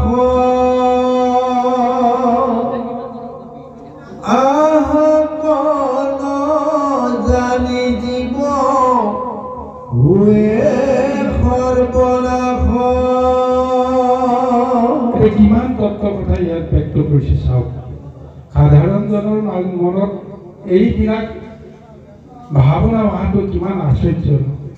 এতিয়া তেওঁলোকে কৈছে যে জ্ঞান পন্থে মহা যোগীসকলেও এওঁক লাভ কৰিব নোৱাৰে। যদি লাভ কৰিব লাগে তেতিয়াহ'লে এওঁৰ নাম উচ্চাৰণ কৰিব পাৰিব লাগিব, এওঁৰ নামৰ ৰসটো পাব লাগিব, আৰু সেই নামৰ জৰিয়তে তেওঁ প্ৰেমৰ যিটো আসক্তি সেইটো অনুভৱ কৰিব লাগিব। গতিকে সেইসকলে নিজৰ অন্তৰ শুদ্ধি কৰিব পাৰিব। যেতিয়া প্ৰেম ৰস নাজাগে, নামৰ মাজতে প্ৰভু ভগৱন্তে সেই প্ৰেম ৰসটো দি থৈছে। এটা ফলত কি আছে কওকচোন? ওপৰে ওপৰে চাবলৈ গ'লে বাকলি অলপ আছে, তাৰ তলত আছে মাংস আছে, কিছুমান ৰস আছে, তাৰপিছত গুটি আছে। এইখিনি হৈছে বিজ্ঞানৰ মাজেৰে আমি বিশ্লেষণ কৰি উলিয়াব পৰা বস্তু। কিন্তু আপুনি কামুৰি চাওঁতে দেখিব, বুজিব যে এইটো মিঠা আছে নে টেঙা আছে নে কেঁহা আছে নে ধুনীয়া আছে। এই শক্তিটো ক'ত আছে? শক্তিটো কাৰো লগত কাৰোটো নিমিলে। গতিকে নামৰ ৰসটো হৈছে সেইটো। অন্য নাম আপুনি যিমানেই নলওক, কৃষ্ণ নাম আপুনি লৈ থাকক, কৃষ্ণৰ নামৰ ৰসত আপুনি নিমজ্জিত হওক, এটা সময়ত নামে আপোনাৰ যেতিয়া জিভাত এক অমৃত দিব, মনত এক অমৃত দিব, সেই উচ্চাৰণ কৰাৰ লগে লগে মন বুদ্ধি সমস্তবিলাক সুস্থিৰ হ'ব। তেতিয়াহ'লে সেই নামত কি মহাৰস আছে? ফলৰ যিটো ৰস, এই নাম উচ্চাৰণ কৰিলে সেইটো আপুনি ৰাৱণ কংসৰ নামটো উচ্চাৰণ কৰিলে মনত যিটো ভাৱ আহিব, বাসুদেৱ কৃষ্ণ বুলি কোৱাৰ লগে লগে এই ভাৱটো বেলেগ আহিব। হয়নে নহয় কওকচোন বাৰু? দৈত্য ৰাক্ষস শব্দ দুটা উচ্চাৰণ কৰিলে যেনেকুৱা হ'ব, যদি কৃষ্ণ বুলি কোৱাৰ লগে লগে, ৰাম বুলি কোৱাৰ লগে লগেই তাৰ ৰসটো বেলেগ হৈ যাব। ততো আজি সেই জ্ঞান তত্ত্বটোকে আজি কৈছে যে এইজনে হৈছে পৰম পুৰুষ, যাৰ নাম উচ্চাৰণ কৰাৰ লগে লগে বোলে হৃদয় বুদ্ধি হৈ যায়। এইটো সঁচা নে মিছা বাৰু? প্ৰমাণটো আপোনালোকে পাইছেনে নাই বাৰু? যে সঁচাকৈ যে নামে আমাৰ অন্তৰ শুদ্ধি কৰি নেপায়। বিজ্ঞানৰ এটা প্ৰমাণ আপোনালোকে সদায় পাই আছে। লেতেৰা বাচন এটা যদি সদায় পৰিষ্কাৰ পানীৰে যদি তাক পখালি থাকে, আপুনি লেতেৰা বাচনৰ মলবিলাক নাইকিয়া হ'ব আৰু তাৰপিছত এদিন ফটফটীয়া হ'ব। কি লেতেৰা পানীৰে আপুনি যিমানেই আপুনি ধুই নিদিয়ক কিয় সি কেতিয়াও পৰিষ্কাৰ নহয়। ততো এই নাম জলেৰে যেতিয়া আমাৰ হৃদয়খন সদায় যদি আমি পখালি থাকোঁ, স্মৰণ কৰোঁ, সেই নামৰ তত্ত্বটো যদি আমি জিভাত যদি সদায় যদি দি দিওঁ, তেতিয়াহ'লে এদিন লাহে লাহে আপুনি প্ৰমাণ পাই যাব আপোনাৰ আগৰ বদ অভ্যাসবিলাক লাহে লাহে নাইকিয়া হৈছে। আৰু আপুনি আগতে হঠাতে খং কৰে, কিবা এটা বেয়া দেখিলে হঠাতে আপুনি গালি পাৰে, কিন্তু আজিকালি আপুনি গালি নপৰা হৈছে। লাহে লাহে আপোনাৰ মন বুদ্ধি শুদ্ধ হৈছে বুলি আপুনি গম পাই গৈছে। কেনেকৈ? আপোনাৰ সহ্য গুণ ধৈৰ্য গুণ আগতে নাছিল, এতিয়া আপোনাৰ আছে, নিজকে ক'ব পাৰিব। তথ্য আজি সেই হস্তিনাপুৰৰ নাৰীসকলে কৈছে যে এওঁৰ নাম উচ্চাৰণ কৰিলে বোলে চিত্ত শুদ্ধি হৈ যায়, আৰু এইজনে কোন? সৃষ্টি স্থিতি সমস্তখিনি এওঁই কৰে। এওঁৰ নামেই বোলে গোটেই জগত পবিত্ৰ কৰে। পবিত্ৰ জলেৰে যেতিয়া আমি লেপা পোছা কৰোঁ, গোটেই জেগাটো আমাৰ পবিত্ৰ হৈ যায়। তেওঁতো ভগৱন্তৰ নাম জলেৰে আজি সমস্ত জগতক পবিত্ৰ কৰিব পাৰে। আৰু এইকাৰণে কৈছে কৰি আছা সমস্তৰে হৃদয়ৰ বাস নজানি আহাংক জীৱে হুৰে সৰ্বনাশ। কি আত্মজ্ঞান আহিছে যে এইজন ক'ত আছে? এইজন সমস্ত জীৱতেই তেওঁ বাসুদেৱ মূৰ্তি ধৰি তেওঁ বাস কৰি আছে, কিন্তু আমি বুজি নাপাওঁ, আমি চিনি নাপাওঁ কাৰণে আমি এতিয়া সৰ্বনাশ হৈ আছো। কিন্তু এইজনে যিসকলে তেওঁক এই বাসুদেৱ বুদ্ধিটো ল'ব নোৱাৰে, তেওঁলোককো যদি কৃপা কৰিব তেওঁ ইচ্ছা কৰে, তেতিয়া তেওঁ অৱতাৰী ৰূপ লৈ আহি বাহিৰত আহি দেখা দিয়ে। ভিতৰত থকাটো দেখা নাই, বাহিৰত থকাটোতো তুমি যদি দেখা অন্তত কিবা নহয় কিবা এটা আপোনাৰ বাহ্যিক শুদ্ধিটো হ'ব, ইন্দ্ৰিয় শুদ্ধিটো হ'ব, দেহ শুদ্ধি হ'ব, তাৰপিছত মন শুদ্ধি হ'ব। গতিকে এইকাৰণে প্ৰভু ভগৱন্তে আজি এই মহা বিষয়ত ডুবি থকা সকলক মুক্তি দিবৰ কাৰণে প্ৰকৃততে তেওঁ নিৰাকাৰজন হৈ তেওঁ আকাৰলৈ আহিব লগা হয়। কিন্তু নিৰাকাৰজনে নিৰাকাৰতেই কৰ্ম কৰি আছে, আকাৰলৈ নাহিলেও হয়, কিন্তু আহে কাৰণ আজি হস্তিনাপুৰৰ নৰ নাৰীসকলে বুজি পাই গৈছে যে আমাক মুক্তি দিবৰ কাৰণে তেওঁ আমাৰ ওচৰতে এনেকুৱা এটা ৰূপ লৈ আহিছে, দেহ লৈ আহিছে। গতিকে তেওঁ কিমান কৃপালু, কিমান তেওঁ দয়ালু, ভক্তৰ কাৰণে তেওঁ সমস্ত কৰিব পাৰে। আজি তেওঁ আমাক দৰ্শন দিবৰ কাৰণে তেওঁ আজি খোজকাঢ়ি আহিছে। ইচ্ছা কৰাহেঁতেন তেওঁ ঠাইতে অন্তৰ্ধান হৈ গোকুল পালে হৈ, ঠাইতে অন্তৰ্ধান হৈ দ্বাৰকা পালে হৈ, তেতিয়াহ'লে এই সহস্ৰসকল কিয় আহিব লাগে? খোজকাঢ়ি কাঢ়ি অহাৰ কোনো প্ৰয়োজনেই নাই। ঠাইতে অন্তৰ্ধান হৈ গ'লে তেওঁ হস্তিনাপুৰৰ পৰা মুহূৰ্ততে তেওঁ দ্বাৰকা পাই যাব। কিন্তু সেইখিনি কৰা নাই, কাৰণ যে সাধাৰণ জীৱবিলাকে উদ্ধাৰ পাব লাগিব, যিসকলে তেওঁ এবাৰ দেখা নাই। কিন্তু তেওঁলোকক ভগৱন্তে সকলোকে গৈ গৈতো দেখুৱাব নোৱাৰে। গতিকে এনেকুৱা এটা মহালীলাৰ মাজেৰে যাৰ সৌভাগ্য আছে তেওঁলোকে এবাৰ দৰ্শন কৰিলে হৈ গ'ল, দূৰৰ পৰা দৰ্শন কৰিলে হৈ গ'ল, ওচৰৰ পৰা অহা কোনো প্ৰয়োজনেই নাই। আৰু যিসকলে ওচৰলৈ আহিব নোৱাৰে সেইসকলকো ভগৱন্তে কিন্তু এটা উপায় দিছে, কেনেকৈ মোক তোমালোকে দেখা পাবা। আহক আমি পৰৱৰ্তী পদলৈকে কৃষ্ণ জয় কৃষ্ণ।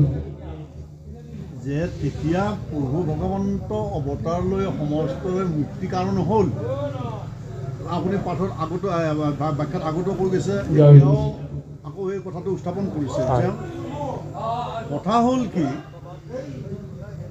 দ্বাপৰ যুগৰ শেষত ভগৱন্তই আপোনাৰ নৰৰূপে অৱতাৰ হওক, সেইসকলে মুক্তি পালে।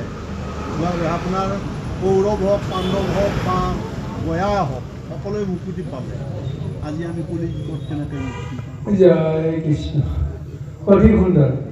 ভাগৱতৰ মূল তত্ত্বটো এইটো, প্ৰভু ভগৱন্তে যে দ্বাপৰত আহি লীলা কৰিলে, অকল দ্বাপৰ যুগৰ জীৱসকলকে উদ্ধাৰ কৰিবৰ কাৰণে নহয়, আচল অৰ্থটো হৈছে কি, কলিযুগ আহি আছে, চতুৰ্যুগে হৈছে এক মহাযুগ। এই মহাযুগ সামৰি আকৌ নতুনকৈ যুগ আৰম্ভ কৰিব লাগিব, সত্য যুগ। কিন্তু কলি মল এতিয়া আহিব।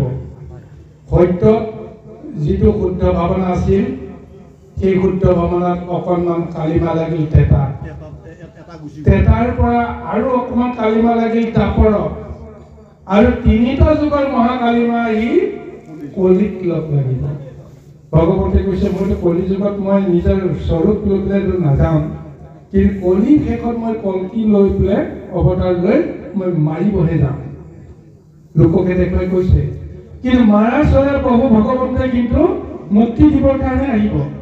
কাৰণ কলি যুগ সমাপ্ত হ'লে মই সত্য যুগ আৰম্ভ কৰিব লাগিব। কলি যুগত আপোনাৰ এই সত্য যুগত আপোনাৰ 16 হাত আছিল নৰসকলৰ মানে উচ্চতা, 16 হাত। তাৰপিছত তেতাত হৈছে 13 হাত, দ্বাপৰত 12 হাত, আৰু কলিত 4 হাতৰ পৰা আৰম্ভ হৈ গৈ একেবাৰে শেষত বোলে অংকুষ্ট প্ৰমাণ হ'ব বুলি বোলে ভাগৱতে যাদৱ স্কন্ধত কৈছে। গতিকে সেই অংকুষ্ট প্ৰমাণ জীৱকেইটাক লৈ 16 হাতীয়া জীৱৰ এই সত্যযুগ কৰ্ম হ'ব কেনেকৈ? গতিকে ভগৱতে যে ক'লে যদি ইমানতে সামৰণি মাৰিব লাগিব, যিসকলে মুক্তি নাপালে গোটেইবিলাককে মই গৈ কাটি মাৰি হ'লে মুক্তি কৰাই দিব লাগিব। কিন্তু তাৰ আগতে ভগৱতী কৈছে যে কলিৰ শেষতহে মই কল্কি অৱতাৰ ল'ম, 4,32,000 পিছতহে কলিযুগ শেষ হ'ব। কিন্তু কলিযুগত এনেকৈয়ে তেওঁ এক সুযোগ দিছে যে এটা জনমতেই কলিযুগৰ নৰকসকলে যুগৰ ধৰ্মৰ আচৰণত যদি নামত আশ্ৰয় কৰে, তেতিয়াহ'লে তেওঁলোকে এটা জনমতে তেওঁলোকে মুক্তি পাব পাৰে। কলিযুগৰ অৱসানলৈকে 4,32,000 বছৰলৈকে বাৰে বাৰে জন্ম, বাৰে বাৰে মৃত্যু, এইবিলাক নকৰিলেও এটা জনমতে কেনেকৈ পাব? তাৰ কাৰণে প্ৰভু ভগৱন্তে আজি দাপৰত জন্মগ্ৰহণ কৰি যিটো মহালীলা কৰিলে, মহালীলাৰে তেওঁ যিখিনি থৈ গ'ল সেইখিনি কোনোবাই যদি স্মৰণ কৰে, হয় হয়, সেইখিনিকে যদি কোনোবাই স্মৰণ কৰে কলিযুগৰ নৰকসকলে তাতেই উদ্ধাৰ পায়। গতিকে ভগৱন্তে যে বৈকুণ্ঠ পুৰাণত কৈছে তেওঁ সৌৰ্য, বিশ্ব, ধৰ্মৰ 4 আচৰণ চব লগত লৈ গৈছে, কিন্তু নামৰ মাজত তেওঁৰ সমস্তখিনি থৈ গৈছে। গতিকে নাম উচ্চাৰণ কৰিলে, নাম পাগলিলে, নামত শৰণ হ'লে আজি কৃষ্ণক তেওঁলোকে জানিব পাৰিব আৰু এটা জনমতেই তেওঁলোকে মুক্তি পাব পৰা ব্যৱস্থাটো কলিযুগৰ নৰকসকলক দিছে। এই হৈছে ভাগৱতৰ পৰমাৰ্থ তত্ত্ব। আৰু এইখন ভাগৱত সেইকাৰণে কলিযুগতহে ভগৱন্তে মত্যলোকত প্ৰচাৰ কৰিছে। ইয়াৰ আগতে কিন্তু ভাগৱত হৃদয়তহে আছিল। ব্ৰহ্মাই লৈছিল পদ্মকল্প হৃদয়ত, নাৰদে পালে হৃদয়ত, ব্যাসে পালে হৃদয়ত, শুকেও পালে হৃদয়ত, আৰু সেই শুকে কলিৰ আদ্যত পৰীক্ষিত মহাৰাজক দিয়াৰ চলেৰে এই মহাভাগৱত ভূমিত আহি পৰিছে। আৰু সেই ভূমিত আহি পৰা ভাগৱত আজি কলিযুগৰ মহাসম্পদ ৰূপে পৰিগণিত হৈছে। বাৰু আহক, মহাবৰ্ণনা চলি আছে, আমি পুনৰ পদলৈকে যাম।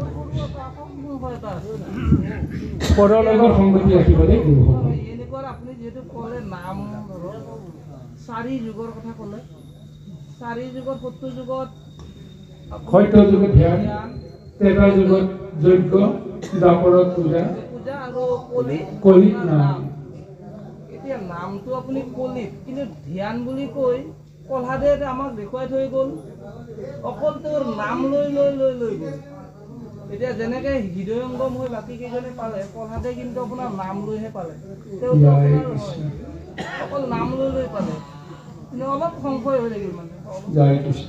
বাৰু এইখিনি অকণমান আলোচনাৰ বিষয় আছে দেই, আলোচনাৰ বিষয় আছে, সময় সাপেক্ষে আলোচনা কৰিম বাৰু বহলভাৱে। তেওঁ থোৰতে এটা কথা কৈছোঁ দেই গুৰুসকল। এতিয়া যদিও আমাক কোৱা যায় অকল নাম, অকল নাম, কি নামতেই সমস্তখিনি লুকাই আছে, হয়?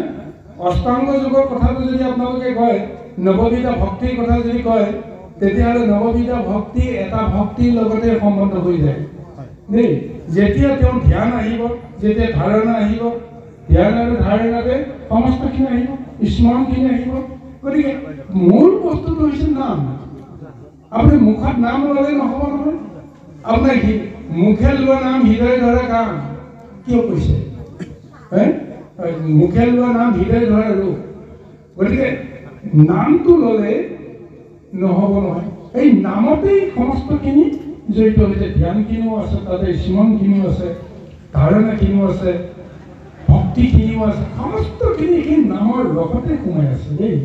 এটা ফলৰ মাজত যেনেকৈ ৰসটো, ফলৰ মানে এই ৰসৰ মাজত যেতিয়া নিহিত হৈ আছে, তদ্ৰুপ নাম ৰসৰ মাজতে এই ধ্যান, স্মৰণ, ধাৰণা সমস্তখিনি আছে। গতিকে সেইকাৰণে কৈছে যে আমি একাধিক ক্ৰমে গ'লেহে এই বস্তুটো অধিকাৰী হ'ব। এতিয়া সত্য যুগৰ যিটো ব্যৱস্থা, সত্য যুগত ধ্যানতে হৈ যায় বুলি কৈছে। কিন্তু ধ্যান সকলোৱে কৰিব নোৱাৰে। ধ্যান কৰিবৰ কাৰণে মহাশক্তি লাগিব, সাধনা লাগিব, হয়নে? জ্ঞান লাগিব। কিন্তু জ্ঞানেই নাই, তুমি কেনেকৈ তুমি ধ্যান কৰিবা? কিন্তু কলিযুগত কৈ আছে তুমি একো জানিব নালাগে, তুমি নামটোকে উচ্চাৰণ কৰি গৈ থাকা, এটা সময়ত তুমি সমস্তখিনি নামৰ পৰা পাবা। গতিকে এই তত্ত্বটোকে আমাক কোৱা হৈছে। অৰ্থাৎ কলিযুগৰ নৰকসকলে নামৰ জৰিয়তে সাৰ্বজনীনতাটো লাভ কৰিছে। ইয়াৰ আগতে মুষ্টিমেয়সকলেহে পাইছিল, যোগীসকলে ধ্যান কৰিছিল, ৰজাসকলে যজ্ঞ আৰু পূজা কৰিছিল। কিন্তু যিসকলে কৰ্ম সমৰ্থ নহয়, অৰ্থ সমৰ্থ নহয়, গতিকে সেইসকলে যজ্ঞও কৰিব নোৱাৰে, দানো কৰিব নোৱাৰে, পূজাও কৰিব নোৱাৰে, জ্ঞান নাথাকিলে তেওঁ ধৰ্মও কৰিব, ধ্যানো কৰিব নোৱাৰে। কিন্তু কলিযুগত কেৱল প্ৰথমতে নামটো লোৱা, কৃষ্ণ কৃষ্ণ বুলি কোৱা, ৰাম ৰাম লোৱা, তাৰ পিছতে নাম আৰু ৰাম আৰু কৃষ্ণ নামৰ তত্ত্বই আপোনাৰ হৃদয় যেতিয়া ভেদি যাব, ভগৱন্তে আহি ৰূপ দেখা দিব, তাৰপিছত একো নালাগে। সেইমতে ঈশ্বৰে সহজতে কলিযুগত গতি প্ৰদান কৰিব। সেইকাৰণে পলাদ এটা সৃষ্টি, হয়, কাৰণ পলাদক সৃষ্টি নকৰিলে হিৰণ্যকশিপু আৰু হিৰণ্যকশিপুক আপোনাৰ বধৰ চিন্তা চৰ্চা কৰিব নোৱাৰে, আৰু তেওঁৰ নামৰো উৎপত্তি নহয়। জয় কৃষ্ণ, অতি সুন্দৰ।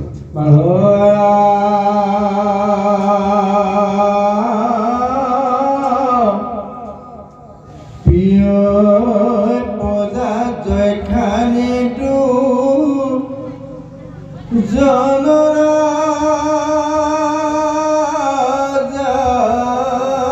গণ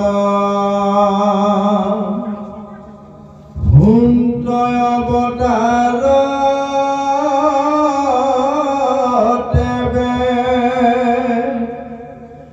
এন্তে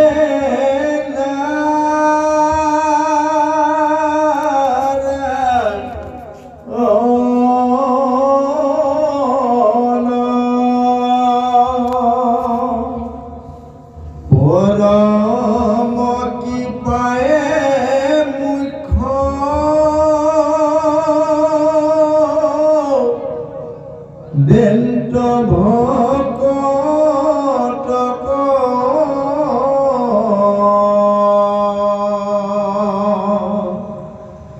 হৰি বিমুখ হৰ জালা এন্দ্ৰে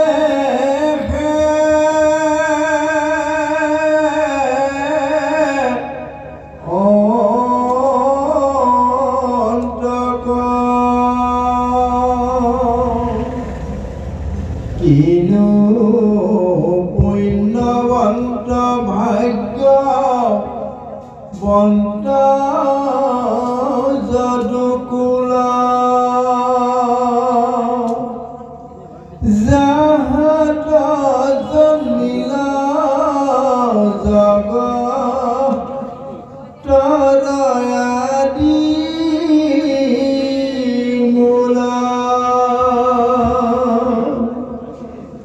কিনো পুণ্য কৰি আছে মথুৰা নগৰী,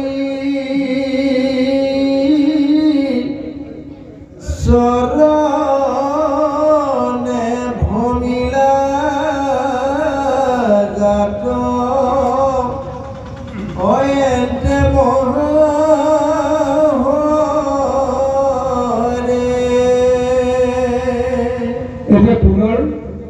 ভাগৱতে মহাবৰ্ণনা দিছে যে এই হস্তিনাপুৰৰ নৰনাৰীসকলে কৈ আছে, যিজনে সকলোৰে অন্তৰত বাস কৰে, যিজনে অদৃশ্য পৰম ব্ৰহ্মৰূপে সৰ্ব ব্যাপক হৈ আছে, আৰু সেইজনে যেতিয়া দুৰ্জন ৰজাসকলে প্ৰজাসকলক যেতিয়া উৎপীড়ন কৰিব, তেওঁলোকক নাশ কৰাৰ কাৰণত এতিয়া নিজে অৱতাৰ ধাৰণ কৰে। আজি এই সূত্ৰে এই প্ৰভু ভগৱন্ত নিৰাকাৰ পৰম ব্ৰহ্মপুৰুষজনে আজি যদুবংশত জন্মগ্ৰহণ কৰিছে। এই যদুবংশ কিমান পুণ্যশালী হ'ব লাগিব, তেওঁলোকে কৈ আছে যে যদুবংশ কিমান পুণ্যশালী, সেই বংশত আহি জগতৰ ঈশ্বৰ আহি জন্মগ্ৰহণ কৰিছে। মথুৰা বৃন্দাবনবাসী কিমান মহাভাগ্যৱান, স্বয়ং প্ৰভু ভগৱন্ত আহি পদব্ৰজে ভ্ৰমণ কৰি ঘূৰি ফুৰিছে, তেওঁৰ চৰণেৰে সমস্ত শুদ্ধ কৰি ফুৰিছে। গতিকে সেই প্ৰভু ভগৱন্ত আজি আমাৰ হস্তিনাপুৰতো আজি আমাক মহা কৃপা কৰিছে। ঠিক এনেদৰে আজি কৃষ্ণৰ মহাগুণত আজি সকলোৱে পঞ্চমুখ হৈ গৈছে। চাওকচোন বাৰু, এতিয়া যি বংশক আজি এই হস্তিনাপুৰবাসীয়ে কৈছে যে যদুবংশৰ সমান মহাভাগ্যৱন্ত পুণ্যৱন্ত কোনো নাই। কিন্তু আপোনাৰ সকলোৱে জানে গুৰুসকল, পিতৃৰ শাপত অভিশপ্ত বংশটো হৈছে যদুবংশ। কিন্তু হস্তিনাপুৰবাসীয়ে কৈছে কিমান পুণ্যৱন্ত। ইফালে পিতৃৰ শাপত অভিশপ্ত হৈ আছে, অথচ কৃষ্ণ তাত জন্মগ্ৰহণ কৰিছে। তাৰ ৰহস্যটো কিবা? আমি যদি অভিযুক্ত হৈ আছে, কাৰণ জনজাতি অভিযোগ দি দিছোঁ সেই কথাটো প্ৰভু, সেই কথাটো যে পিতৃৰ শাপত অভিশপ্ত বংশত স্বয়ং প্ৰভু ভগৱন্ত আজি উপবিষ্ট হৈছে। তেওঁটোতো বেলেগ বংশতো জন্মগ্ৰহণ কৰিব পাৰিলেহেঁতেন, কিন্তু যদুবংশত অহাৰ কাৰণে এতিয়া এইসকলে কৈছে যদুবংশৰ সমান মহাপুণ্যৱন্ত নাই। হয়, প্ৰভু ভগৱন্তৰ মহাকৃপা প্ৰাৰ্থী হৈ আছে এইসকল। আৰু প্ৰভু ভগৱন্তে এটা নিৰ্ণয় কৰিছে যে মইতো ভালতো আছোঁ, মই বেয়াতো আছোঁ, দুষ্টতো আছোঁ, সন্ততো আছোঁ, মানে সমস্ততে আছোঁ, মই কাৰো প্ৰতি অন্যায় কৰিব নোৱাৰোঁ। গতিকে সেইকাৰণে তেওঁ এটা মহালীলা কৰিছে। বিষয়ে থকা সকলৰ কাৰণে, মায়া থকা সকলৰ কাৰণে হয়তো দুষ্ট, সন্ত, সাধু, মহন্ত, কিন্তু ভগৱন্ত পৰমাত্মা পবিত্ৰ সকলোৰে লগত আছে। তেওঁ যি কৈছে তেওঁ সেই সকলৰ জৰিয়তে কৰাইছে। এইকাৰণে এটা কথা আপোনাৰ সকলৰ আগত অকণমান ক'ব লাগিব গুৰুসকল। দুৰ্যোধনক এদিন যুদ্ধৰ আগে আগে কৃষ্ণই মাতি আনি সুধিছিল যে হে দাদা, মোৰ আপোনাৰ লগত কথা এটা আছে। তাৰপিছত দুৰ্যোধনে তেওঁৰ ফালে মুচিকে হাঁহি মাৰি কৈছে, মোৰ লগতনো তোমাৰ কি কথা আছে বাসুদেৱ? কৈছে দাদা কথা এটা আছে। ঠিক আছে, তোমাৰ লগত, তুমি যদি মোৰ লগত কথা এটা বিচাৰিছা ব'লা। ক'ত কথা থাকিব? নাই, অকণমান আঁতৰলৈ যাব লাগিব, কোনেও যেন নেদেখে, ব'লা। তাৰপিছত তেওঁক আঁতৰাই দিব নি বনৰ মাজত তেওঁক কোনেও নেদেখাকৈ এতিয়া সুধিছে যে কোৱাচোন, কোৱা কি কাৰণে তুমি মোক মাতিলা? তেতিয়া কৃষ্ণই কৈছে, হে দাদা, তুমি এটা কথা কোৱাচোন, মোক ভালকৈ কোৱা যে একেজন গুৰুৱে তোমালোকক শিক্ষা দিলে, একেজন ব্ৰহ্মপুৰুষ ভীষ্মই তোমালোকক আঙুলিত ধৰাই শিক্ষা দীক্ষা দি ডাঙৰ দীঘল কৰিলে, খেলা ধূলা কৰি সংস্কৃতি কৰিলে, কিন্তু তথাপিও পাণ্ডুপুত্ৰসকলে ইমান সহজ হ'ল, ধৈৰ্য হ'ল, জ্ঞানী হ'ল, তুমি কিয় ইমান অহংকাৰী হ'লা? কৃষ্ণই প্ৰশ্ন কৰিছে দুৰ্যোধনক। তাৰপিছত দুৰ্যোধনে ইফালে ইফালে চাই কৃষ্ণৰ ফাললৈ কৈছে, হে বাসুদেৱ, ময়ো তোমাক কিবা এটা কম বুলি ভাবি আছিলোঁ, সুধিম বুলি ভাবিছিলোঁ, মই সুযোগ পোৱা নাই। আজি যেতিয়া তুমি মোক সুধিলা, মই এবাৰ কওঁ, কাৰণ এতিয়া তোমাৰ আৰু মোৰ বাহিৰতো কোনো নাই। গতিকে মই তোমাক কওঁ শুনা যে মই কিয় অহংকাৰী হ'লোঁ।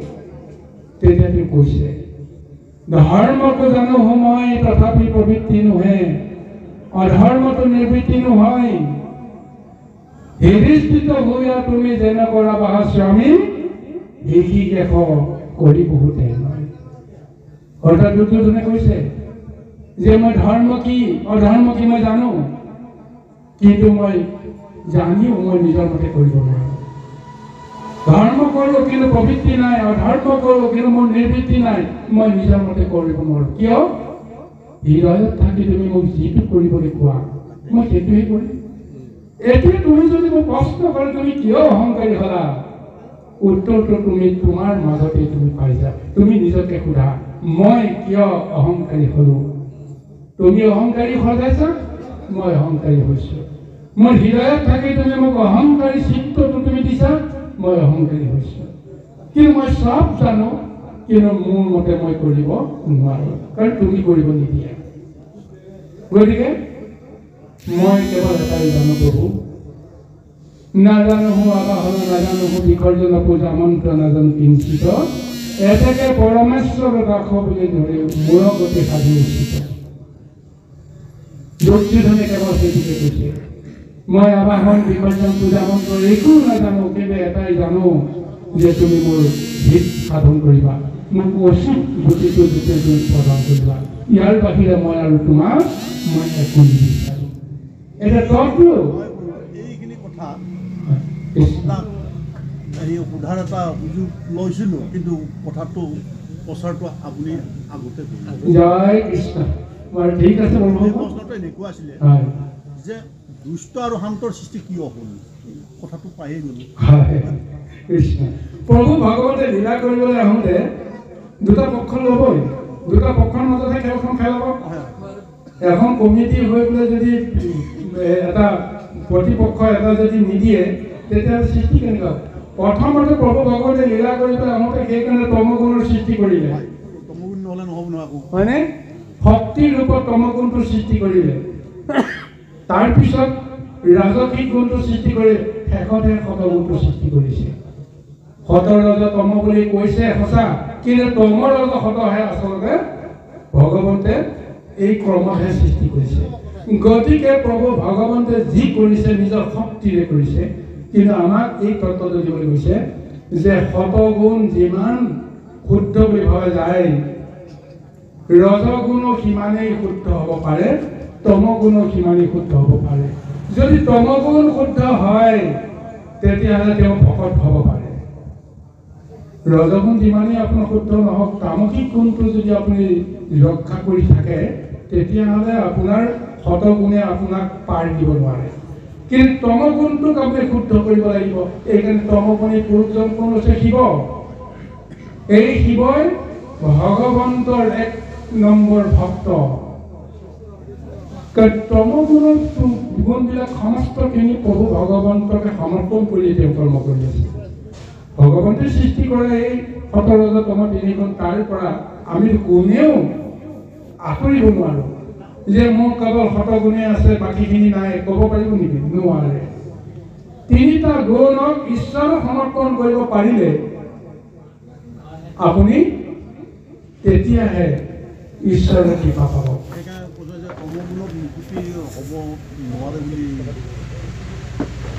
আপোনাৰ বাক্যত। তমগুণত যদি আপুনি বিষয়ৰ লগত সম্বন্ধ কৰে আপুনি মুক্তি নাপায়, কিন্তু সেই তমগুণটো যদি ঈশ্বৰক সমৰ্পণ কৰে তেতিয়াহ'লে আপুনি মুক্তি পাব। চাওক, ভগৱন্তে দিয়া গুণখিনি যদি আমি যদি নিজৰ দেহত যদি বিচাৰি চাওঁ যে কাম, ক্ৰোধ, লোভ, মোহ, মাপ, মচৰ্য, ঈৰ্ষা, দেহ, হিংসা, কপটতা, এইবিলাক আচৰণ এদিন যদি মই নিজে বুজি পাওঁ যে এইখিনি বস্তু মোৰ কাৰণে প্ৰয়োজন নহয়, এইখিনি মোক নালাগে, কিন্তু নালাগে বুলি ক'লেওতো আপুনি এইটো উলিয়াই দিব নোৱাৰে। এইখিনি বস্তু কোনে দিলে? আপোনাৰ ঈশ্বৰে দিলে। ভালখিনিও দিলে, বেয়াখিনিও দিলে। আৰু সেই বেয়াখিনি যদি আপুনি ঈশ্বৰৰ ওচৰত সমৰ্পণ কৰিব পাৰে, হে প্ৰভু এই গুণখিনি মই তোমাক প্ৰদান কৰিলোঁ, তুমি যে মোক কৃপা কৰা, তেতিয়া নিৰ্গুণ আমি যাব নোৱাৰিম, তেওঁৱে দিব। তেওঁক যদি সমৰ্পণ কৰোঁ তেতিয়াহ'লে প্ৰভু ভগৱন্তে সেইখিনিকে পুৰি শুদ্ধ কৰি, সোণ পৰিলে যেনেকৈ শুদ্ধ হয়, পুৰি সেইখিনি আমাক দিব। এতিয়া কাম শক্তিটো আমাক বেয়া বুলি কৰিব, কাম শক্তিটো নহ'লে সৃষ্টিৰ নহয়, কিন্তু সেই কাম শক্তিটো কি ৰূপত দিছে? যেনেকৈ আপোনাৰ কৰ্দম মুনি আৰু দেৱভূতিৰ মাজত বৈবাহিক সাংসাৰিক এটা বান্ধোন দি তেওঁলোকৰ বিষয়ৰ মাজত ফেলি দিছিল, কিন্তু কৰ্দমে কৈছে যে হে প্ৰভু, যে মই এই কাম শক্তিটো তোমাক সমৰ্পণ কৰিবৰ কাৰণে মইতো উপযুক্ত নহয়, গতিকে তুমি মোক কৃপা কৰা। তেওঁ নৱবিবাহিত ভাৰ্যগৰাকীৰ লগত তেওঁ সুখ আৰু সম্ভোগ কৰিব লাগে, তাকে নকৰি তেওঁ কৃষ্ণৰ ওচৰত গৈ পুনৰবাৰ তপ কৰিছে, হে প্ৰভু তুমি মোক কৃপা কৰা, তোমাৰ শক্তিখিনি তোমাৰ নামতে যে মই প্ৰয়োগ কৰিব পাৰোঁ, তুমি মোক কৃপা কৰা। সেই তপৰ ফলত ভগৱন্তে তেওঁক এটা মহাশক্তি দিলে। শক্তি দিয়াৰ পিছত ক'লে যে হ'ব, যে মই তোমাৰ পুত্ৰৰূপে জন্মগ্ৰহণ কৰিম, কিন্তু সেই কাম শক্তিটো তেওঁৰ দেহত তেওঁ অটুট আছে। সেই অটুট থকা কাম শক্তিখিনি কাৰ নামত তেওঁ বিসৰ্জন দিলে, কাৰ নামত ব্যৱহাৰ কৰিলে? কৃষ্ণৰ নামত। গতিকে কৃষ্ণ পুৰুষক জন্ম দিব পাৰিছে। এটা ব্ৰহ্ম শক্তি আমি কামৰ জৰিয়তে আমি সঠিক ৰূপত আমি ব্যৱহাৰ কৰিব পাৰোঁ, তেতিয়াহ'লে একেই ব্ৰহ্ম শক্তি প্ৰয়োগ কৰি কোনোবা এজনে এজন সৎ পুত্ৰ জন্ম দিছে আৰু কোনোবাই দুষ্ট দানৱ ৰাক্ষসবোৰক জন্ম দিছে। তেতিয়াহ'লে শক্তিটো কোনো কাৰণতে কেতিয়াও হীনমন্যতা হ'ব নোৱাৰে, হীন দেৰি হ'ব নোৱাৰে। শক্তিটো শক্তিয়ে, কিন্তু আমি ব্যৱহাৰিক যিটো ব্যৱস্থা ভগৱন্তক আপুনি ভক্তিভাৱেৰে তেওঁ সমৰ্পণ যদি কৰিব পাৰিছে, তেতিয়াহ'লে কি ব্ৰহ্মপুৰুষত এটা ৰূপ ল'ব। যদিহে আমি আখৰিক প্ৰবৃত্তিত যদি তাক ব্যৱহাৰ কৰিছোঁ, সি অসুৰ জন্ম হ'ব। গতিকে এই কথাটো কৈশৱৰ জৰিয়তে বংশৰ যিটো ব্যৱস্থা আমাক সমস্ত বুজাই দিছে। একেইজন ব্ৰহ্মঋষি ব্ৰহ্ম শক্তি প্ৰকৃতিৰ মায়াৰ ইচ্ছা অনুসৰি ব্যৱহাৰ হোৱাৰ দ্বিতীয় পুত্ৰ হ'ল দেৱতা, অদিতিৰ পুত্ৰ হ'ল দেৱতা, দ্বিতীয় পুত্ৰ হ'ল ৰাক্ষস। আপোনাৰ চাওকচোন, হয়নে? ধনুৰ পুত্ৰ হ'ল দানৱ। ঠিক এনেদৰে যাৰ যেনেকুৱা বাসনা সেই ৰূপে ব্ৰহ্মশক্তিয়ে এটা ৰূপ লয়। গতিকে সেইখিনি ব্যৱস্থা আমি নিশ্চয় কৰিব পাৰিব লাগিব। সমস্তখিনি ঈশ্বৰক সমৰ্পণ কৰিব লাগিব। আজি এতিয়া এই হস্তিনাপুৰবাসীয়ে সেইখিনি জানিছে, বুজিছে। সেইখিনি তেওঁলোকক আজি ভগৱন্তে কৃপা কৰাৰ কাৰণত তেওঁলোকৰ জৰিয়তে যিটো আপোনাৰ কোৱা মেলা হৈ আছে, ভগৱানে তাৰ জৰিয়তে লীলাটো কৰিছে। যিটো কাম মই নিজে কৰিব নোৱাৰোঁ, এই কামটো তোমালোকে নিজৰ ভিতৰতে কৰি লোৱা। নিজৰ ভিতৰতে জ্ঞান পাইছা, জ্ঞানটো এজনক দান দিয়া, হৈ গ'ল। ইজনো জ্ঞানী হ'ল, সিজনো জ্ঞানী হ'ল। মই বুজাব লগা নাই, গুৰুৱে আহি বুজাব লগা নাই, মই আহি দেখা দিছোঁ।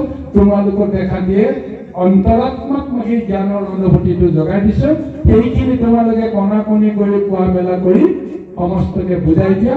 গোটেই সমাজখন, গোটেই সৃষ্টিখন এক ধৰ্মময়, এক কৰ্মময় মহাৰূপ দৰ্শন হৈ যাব। আহক ইয়াৰ পিছত পুনৰ পদলৈকে।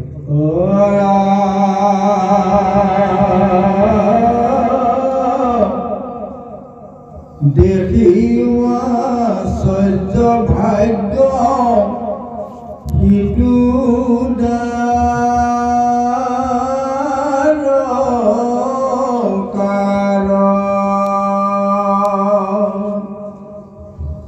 অজাৰ জখে স্বৰ্গ কুক ৰিলাতি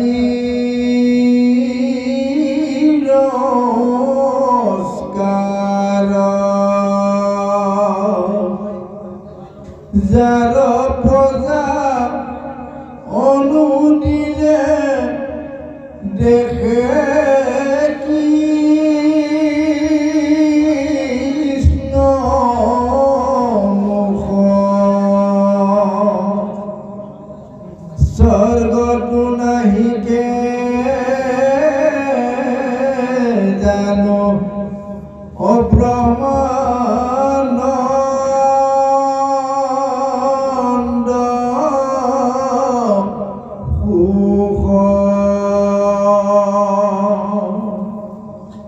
বিবাহিতা যতে কৃষ্ণৰ পত্নীগণ অজন্মান্তৰে অৰ্চি আছে তাহান চৰণ অৰব তাতে সেৱা ধৰা মিত্ৰ প্ৰিয় অনুক্ষণে যাহাক আশায়ে মোহ জান্ত নাৰী গলে অৰব ৰুক্মিণী প্ৰমুখে নাৰী কিনো ভাগ্যৱতী যাহাৰ গৃহক কৃষ্ণে হনে কোনে ৰন্তে অৰব কমল লোচন স্বামী পায়া অনুক্ষণে সেৱা কৰি থাকে অৰুণ চৰণে অৰম নাহিকে দুৰ্লভ দ্ৰব্য কৃষ্ণ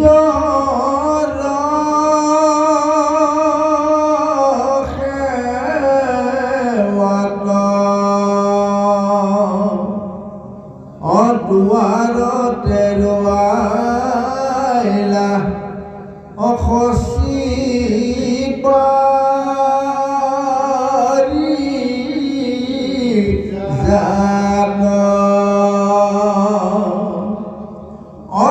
সেই মতে কৃষ্ণ ঈশ্বৰ হেন জানি কৰিলন্ত বেদান্তৰো ৰহস্য কাহিনী অৰম উপনিষদৰ মন্ত্ৰ গণে মূৰ্তি ধৰি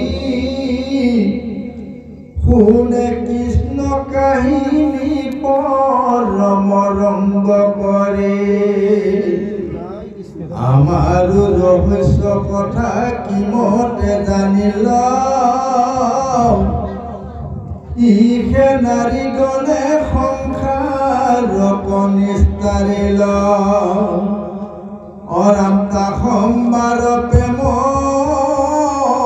বাণী শুনিল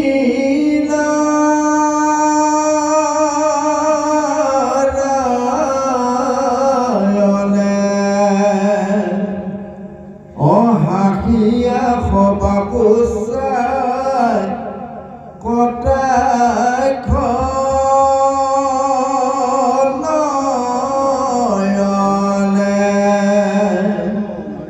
অৰম সদয় দৃষ্টিত যেন বৰিষে অমিত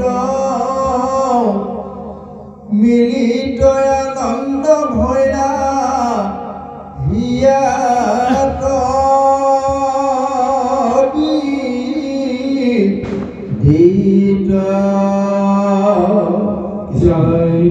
শ্ৰদ্ধাৰ গুৰুসকল আমি এইখিনিতে খন্তেক সময়ৰ কাৰণে এই এখনৰ পৰা অব্যাহত ল'ব বিচাৰিছোঁ আমাৰ অন্য এগৰাকী পাঠাচাৰ্য টিকেন দাস প্ৰভু আমি তেখেতক আসনলৈ আহিবৰ কাৰণে অনুৰোধ কৰিলোঁ জয় কৃষ্ণ এই গুৰু সমস্ত এতিয়া দ্বাৰকাবাসীয়ে এতিয়া প্ৰশংসাত এতিয়া দ্বাৰকাবাসীক এতিয়া প্ৰশংসা কৰিছে হস্তিনাপুৰবাসীয়ে কাৰণ যিজন কৃষ্ণৰ মুখ দেখিবৰ কাৰণে মহা ঋষিসকলে যোগীসকলে তপস্বীসকলে সক্ষম নহয় আজি সেইজন কৃষ্ণ জগতৰ ঈশ্বৰ সৃষ্টি স্থিতি নিয়ন্ত্ৰকজন সেইজনে সদায় দ্বাৰকাত তেওঁ পদব্ৰজে ভ্ৰমণ কৰি থাকোঁতে সমস্তকে তেওঁ দৰ্শন দি থাকে সদায় কৃষ্ণক দৰ্শন পাব পৰা যি এটা সৌভাগ্য দ্বাৰকাবাসীৰ আছে মথুৰাবাসীৰ আছে আজি এই কথাটো আজি হস্তিনাপুৰবাসীয়ে কৈছে তেওঁলোকে কৈছে যে কৃষ্ণকটো আমি আজিহে দেখা পাইছোঁ খন্তেক সময়ৰ কাৰণে দেখা পাইছোঁ কিন্তু তেওঁলোকেতো সদায় দেখা পাইছে কিমান পুণ্যৱন্ত হ'ব আৰু লগতে কৈছে যে ৰুক্মিণী প্ৰমুখ্যে এই নাৰীসকল কৃষ্ণ ভাৰ্যাসকল সঁচাকৈ তেওঁলোকে বৰ সৌভাগ্যৱান নহ'লে কৃষ্ণক স্বামী হিচাপে সদায় নিজৰ গৃহত পাব পাৰেনে সৰ্বক্ষণতে তেওঁলোকে গৃহস্থ হিচাপে স্বামী কৃষ্ণক তেওঁলোকে সদায় পোৱাৰ সৌভাগ্যখন তেওঁ আছে এইখিনিতে এতিয়া ভাগৱতৰ পদত উল্লেখ কৰিছে যদিও বিষয়টো অকণমান গুৰুত্ব দিব লগা আছে দেই গুৰুসকল কাৰণ পদত উল্লেখ কৰিছে যে ৰুক্মিণী প্ৰমুখ্যে নাৰী কিনো ভাগ্যৱতী যাহাৰ গৃহক কৃষ্ণে খনেকো নেৰেখি নেৰন্ধি খন্তেকো এই ভাৰ্যাসকলৰ গৃহলৈ কৃষ্ণই নেৰে প্ৰমাণ কোনে দিলে নাৰদে যেতিয়া চাবলৈ গৈছিল নাৰদে চাবলৈ যাওঁতে দেখি গৈছিল যে গৃহ কৰ্ম কৰি ইটো ঘৰত সিটো ঘৰত প্ৰত্যেক গৃহতে তেওঁ তৰুণী নাই নিজৰ নিজৰ কৰ্মখিনি কৰি আছে সেইখিনি ধৰ্ম পালন কৰি আছে গতিকে সেইসকল ভাৰ্যা ভগৱন্ত কৃষ্ণই কেনেকৈ মহাকৃপা কৰিছে এক নম্বৰ কথা দুই নম্বৰ কথা এতিয়া অলপ আগতে আমাক ভাগৱতে বৰ্ণনা দিলে যে দীৰ্ঘদিন ধৰি তেওঁ দ্বাৰকা আপোনাৰ হস্তিনাপুৰত আছে দ্বাৰকালৈ এতিয়া তেওঁ মনত কৰিছে তাৰমানে দ্বাৰকাত তেওঁ নাই দ্বাৰকাত যদি নাই ভাগৱতে বৰ্ণনা দিয়া মতে তেওঁ ভাৰ্যাগণৰ সন্মুখত সকলো ক্ষণতে তেওঁ বৰ্তমান হৈ থাকে এইখিনি প্ৰশ্ন আপোনাক কৰাৰ এটা ইচ্ছা আছিলে কিন্তু নাৰদৰ দৰ্শনত এই বস্তুটো আপোনাক নুসুধিলোঁ প্ৰভু কৃষ্ণ প্ৰসংগ কাৰণে আমি য'ত যেনেকৈ অকণমান আলোচনা কৰিব লাগে অকণমান যদি আমাৰ ধ্যানত আহি যায় তেতিয়াহ'লে আমি অকণমান আচৰিবলৈ যত্ন কৰোঁ প্ৰশ্ন কৰিম বুলি আপোনাক ভাবিছিলোঁ কিন্তু কৃষ্ণ নাৰদৰ কৃষ্ণ দৰ্শনত গোটেইখিনি বস্তু সোমাই থাকিলে সেইকাৰণে প্ৰভু কাৰণ এটা বাক্যত বিষয়টো আমি অকণমান আঁচৰিছোঁ। কাৰণ খন্তেকো নেৰন্তি বুলি কৈছে, যাৰ ভাৰ্যাসকলৰ গৃহ কৃষ্ণই এখন্তেকো নেৰে, তাতে বিষয়টো আহিছে। হয়, আপোনাৰ প্ৰশ্ন কিন্তু এই কাৰণে প্ৰভুসকলক কৈছোঁ যে কৃষ্ণই যিটো লীলা কৰিছে, এয়া লীলা দেৱতাসকলে দেখিছে, বুজিছে আচল কি ৰহস্যময় লীলা চলিছে। আমি কিন্তু সাধাৰণ সাংসাৰিকসকলে বুজি পোৱা নাই। কিন্তু ভগৱন্তে আমাৰ প্ৰত্যেকৰে অভাৱটো তেওঁ পূৰণ কৰি আছে যদি আমি ভকত হৈছোঁ। আজি নাৰীসকলে ভাৰ্যাসকলে মনেৰে ভবা সমস্ত অভাৱখিনি ভগৱন্তে তেওঁ গৃহস্থ হিচাপে তেওঁ সকলোকে পূৰণ কৰিছে। কোনোগৰাকী নাৰীয়ে অসন্তুষ্ট হ'ব লগা নাই। সেইকাৰণে তেওঁলোকে কৃষ্ণ ক'ত আছে বা মোৰ স্বামী ক'ত আছে বেলেগ কথা, কিন্তু মোৰ লগত আছে। মই যি বিচাৰিছোঁ, মই যেতিয়াই তেওঁক চাবলৈ বিচাৰিছোঁ তেতিয়াই মই তেওঁক লগ পাইছোঁ। তেতিয়াহ'লে আৰু কাৰ কথা ভাবিব লাগে, কি কথা ভাবিব লাগে?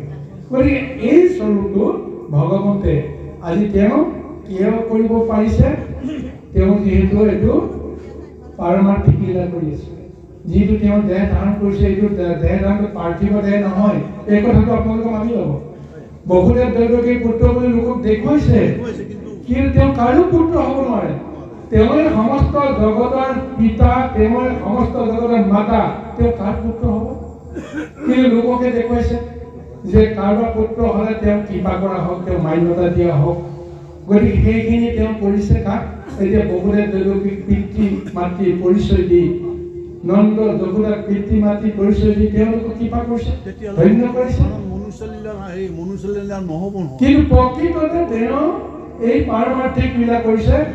কোনোবাই যদি এই সময়তে তেওঁক কোনোবাই বিচাৰিছে, তেওঁৰ আগত তেওঁ দেখা দিছে। এজন দুজন কিয় সহস্ৰ কৌটি কৌটি ৰূপ তেওঁ খন্তেকৰ ভিতৰতে ল'ব পাৰে, কাৰণ ই এটা পাৰমাৰ্থিক লীলা, ইচ্ছাধাৰী লীলা। গতিকে আমাৰ জানো প্ৰত্যেক দেহতে কেইজন পুৰুষ নাই জানো? এজনেই যদি পুৰুষ হয়, সেইকাৰণে এই বস্তুটো অভাৱৰ কাৰণে আমাৰ বিদ্বেষৰ সৃষ্টি হয়। গতিকে সেই একেজন পুৰুষে আমাৰ প্ৰত্যেকৰে অন্তৰাত্মাত থকা নাই যে বাৰু? আমি যদি কৃষ্ণৰ এগৰাকী যদি ভাৰ্যা হওঁ, প্ৰকৃতি হওঁ, দেহ মানে প্ৰকৃতি নহয় জানো? মই জীৱাত্মাৰ ৰূপত প্ৰকৃতিৰ লগত সম্বন্ধ কৰি মই কৃষ্ণৰ যদি ভাৰ্যা হওঁ, তেতিয়াহ'লে মই কৃষ্ণক সদায় হৃদয়ত দেখা পাম। সেইকাৰণে কৈছে যে প্ৰকৃতি স্বৰূপা হৈহে, যদিহে মই ভাৰ্যা নহওঁ তেতিয়াহ'লে মই তেওঁক দেখা নাপাম। আজি কৃষ্ণ ভাৰ্যা হ'ব পৰা নাই কাৰণে, ভকত হ'ব পৰা নাই কাৰণে আমাৰ দেহৰ ভিতৰতে আমি বিচাৰি ফুৰি আছোঁ বাহিৰত। তত বিচাৰিছোঁ, কিন্তু এইটোহে সঁচা নে, সেইটোহে সঁচা নে, সেইটোহে সঁচা নে, ভাবোতে ভাবোতে সকলোবিলাক মিছা হৈছে। কি হৃদয়ত থকাটো কেতিয়াও মিছা হ'ব নোৱাৰে। কাৰণ মই জীয়াই আছোঁ কিহৰ কাৰণে, কোনে মোক জীয়াই ৰাখিছে? এইটো জ্ঞান তত্ত্ব যদি ল'ব পাৰোঁ, তেতিয়াহ'লে কৃষ্ণক আমি হৃদয়তে আমি বিচাৰি পাওঁ। গতিকে সেইজনক দেখা পোৱাৰ লগে লগে তেওঁক আমিতো ভজনা কৰিবই লাগিব, তেওঁক সেৱা কৰিব লাগিব। হে প্ৰভু, তুমি এৰি গ'লে মই এতিয়া কাৰ লগত থাকিম? এই ভাৱনাবিলাক আহিব। স্বামীজন যেতিয়া হঠাৎ নাইকিয়া হ'ব, তেতিয়াহ'লে ভাৰ্যাগৰাকীয়ে কি ক'ব? তুমি নাথাকিলে এইখন ঘৰত মোৰ কি কাম আছে? নৱবিবাহিতা এগৰাকী নাৰীয়ে কিবা কাৰণত স্বামী যদি গৃহৰ পৰা নাইকিয়া হৈ যায়, তেতিয়াহ'লে তেওঁৰ অন্তৰাত্মাত সেই ভাৱনাটো আহিব, হস্তিকন্যাৰ নিচিনা হ'ব। হয়, গতিকে তুমি যদি নাই, মোৰ এখন গৃহত কি কাম আছে? তদ্ৰু এই প্ৰভু ভগৱন্তজন যেতিয়া আত্মপুৰুষ হিচাপে থকাৰ কাৰণে মোৰ অস্তিত্বটো আছে, মোৰ ঘৰখন আছে, মই জীয়াই আছোঁ, যি ইচ্ছা তাকে কৰিব পাৰিছোঁ, যি ইচ্ছা তাকে খাব পাৰিছোঁ। তুমি যদি গুচি যোৱা, তেতিয়াহ'লে মই কি কৰিম? অন্তৰাত্মাত এইটো জ্ঞান যদি আহে, তেতিয়াহ'লে সেইজনক আমি পূজা কৰিব লাগিব, সেইজনক আমি ধ্যান কৰিব লাগিব, সেইজনৰ লগত আমাৰ সংযোগ হ'ব। তেতিয়া তেওঁ যি জ্ঞান দিব, যি বুদ্ধি দিব, চেতনা দিব, আমি ক'ব নোৱাৰাকৈ সেইমতে কৰ্মখিনি হৈ যাব। গতিকে এই স্বৰূপটো আজি হস্তিনাপুৰবাসী নৰ নাৰীসকলে বুজিছে। কৃষ্ণই তেওঁলোকলৈ কটাক্ষ দৃষ্টিৰে চাইছে, চাই তেওঁ হাঁহি মাৰিছে যে মোৰ বিষয়ে তোমালোকে ইমান জানিলা, ইমান বুজিলা। সাধাৰণ এগৰাকী গৃহত থকা অবলা নাৰী, সাধাৰণজন কিন্তু মোৰ বিষয়ে, মোৰ ব্ৰহ্ম শক্তিৰ বিষয়ে তোমালোকে যিখিনি জানিলা, গতিকে সেইকাৰণে তেওঁলোকক কৃপা কৰিছে। কেনেকৈ? প্ৰত্যেককে এবাৰ এবাৰ কটাক্ষ দৃষ্টিতে উঠি আছে। হাজাৰ হাজাৰ লক্ষ লক্ষ জন ৰৈ আছে, কিন্তু কৃষ্ণই চবকে চাইছে। কাৰ অন্তৰত, অন্তৰ্যামী লোকে তেওঁ জানিছে কাৰ অন্তৰত তেওঁৰ প্ৰতি কি ভাৱনা, আৰু সেই ভাৱনাটো জানিয়ে তেওঁ প্ৰত্যেককে চাই কটাক্ষ দৃষ্টিৰে তেওঁলোকক নিৱেশ কৰিছে। এবাৰ এবাৰ চকুৱে চকুৱে পৰি গৈছে। তাৰমানে ভগৱন্তে তেওঁলোকক কৃপা কৰিছে। তোমালোকৰ সমস্ত মনৰ বাঞ্ছা মই পূৰণ কৰিম বুলি মনেৰে সৈতে তেওঁলোকক এটা জ্ঞান দিছে, আৰু সেইখিনিকে কৃপা কৰিবৰ কাৰণে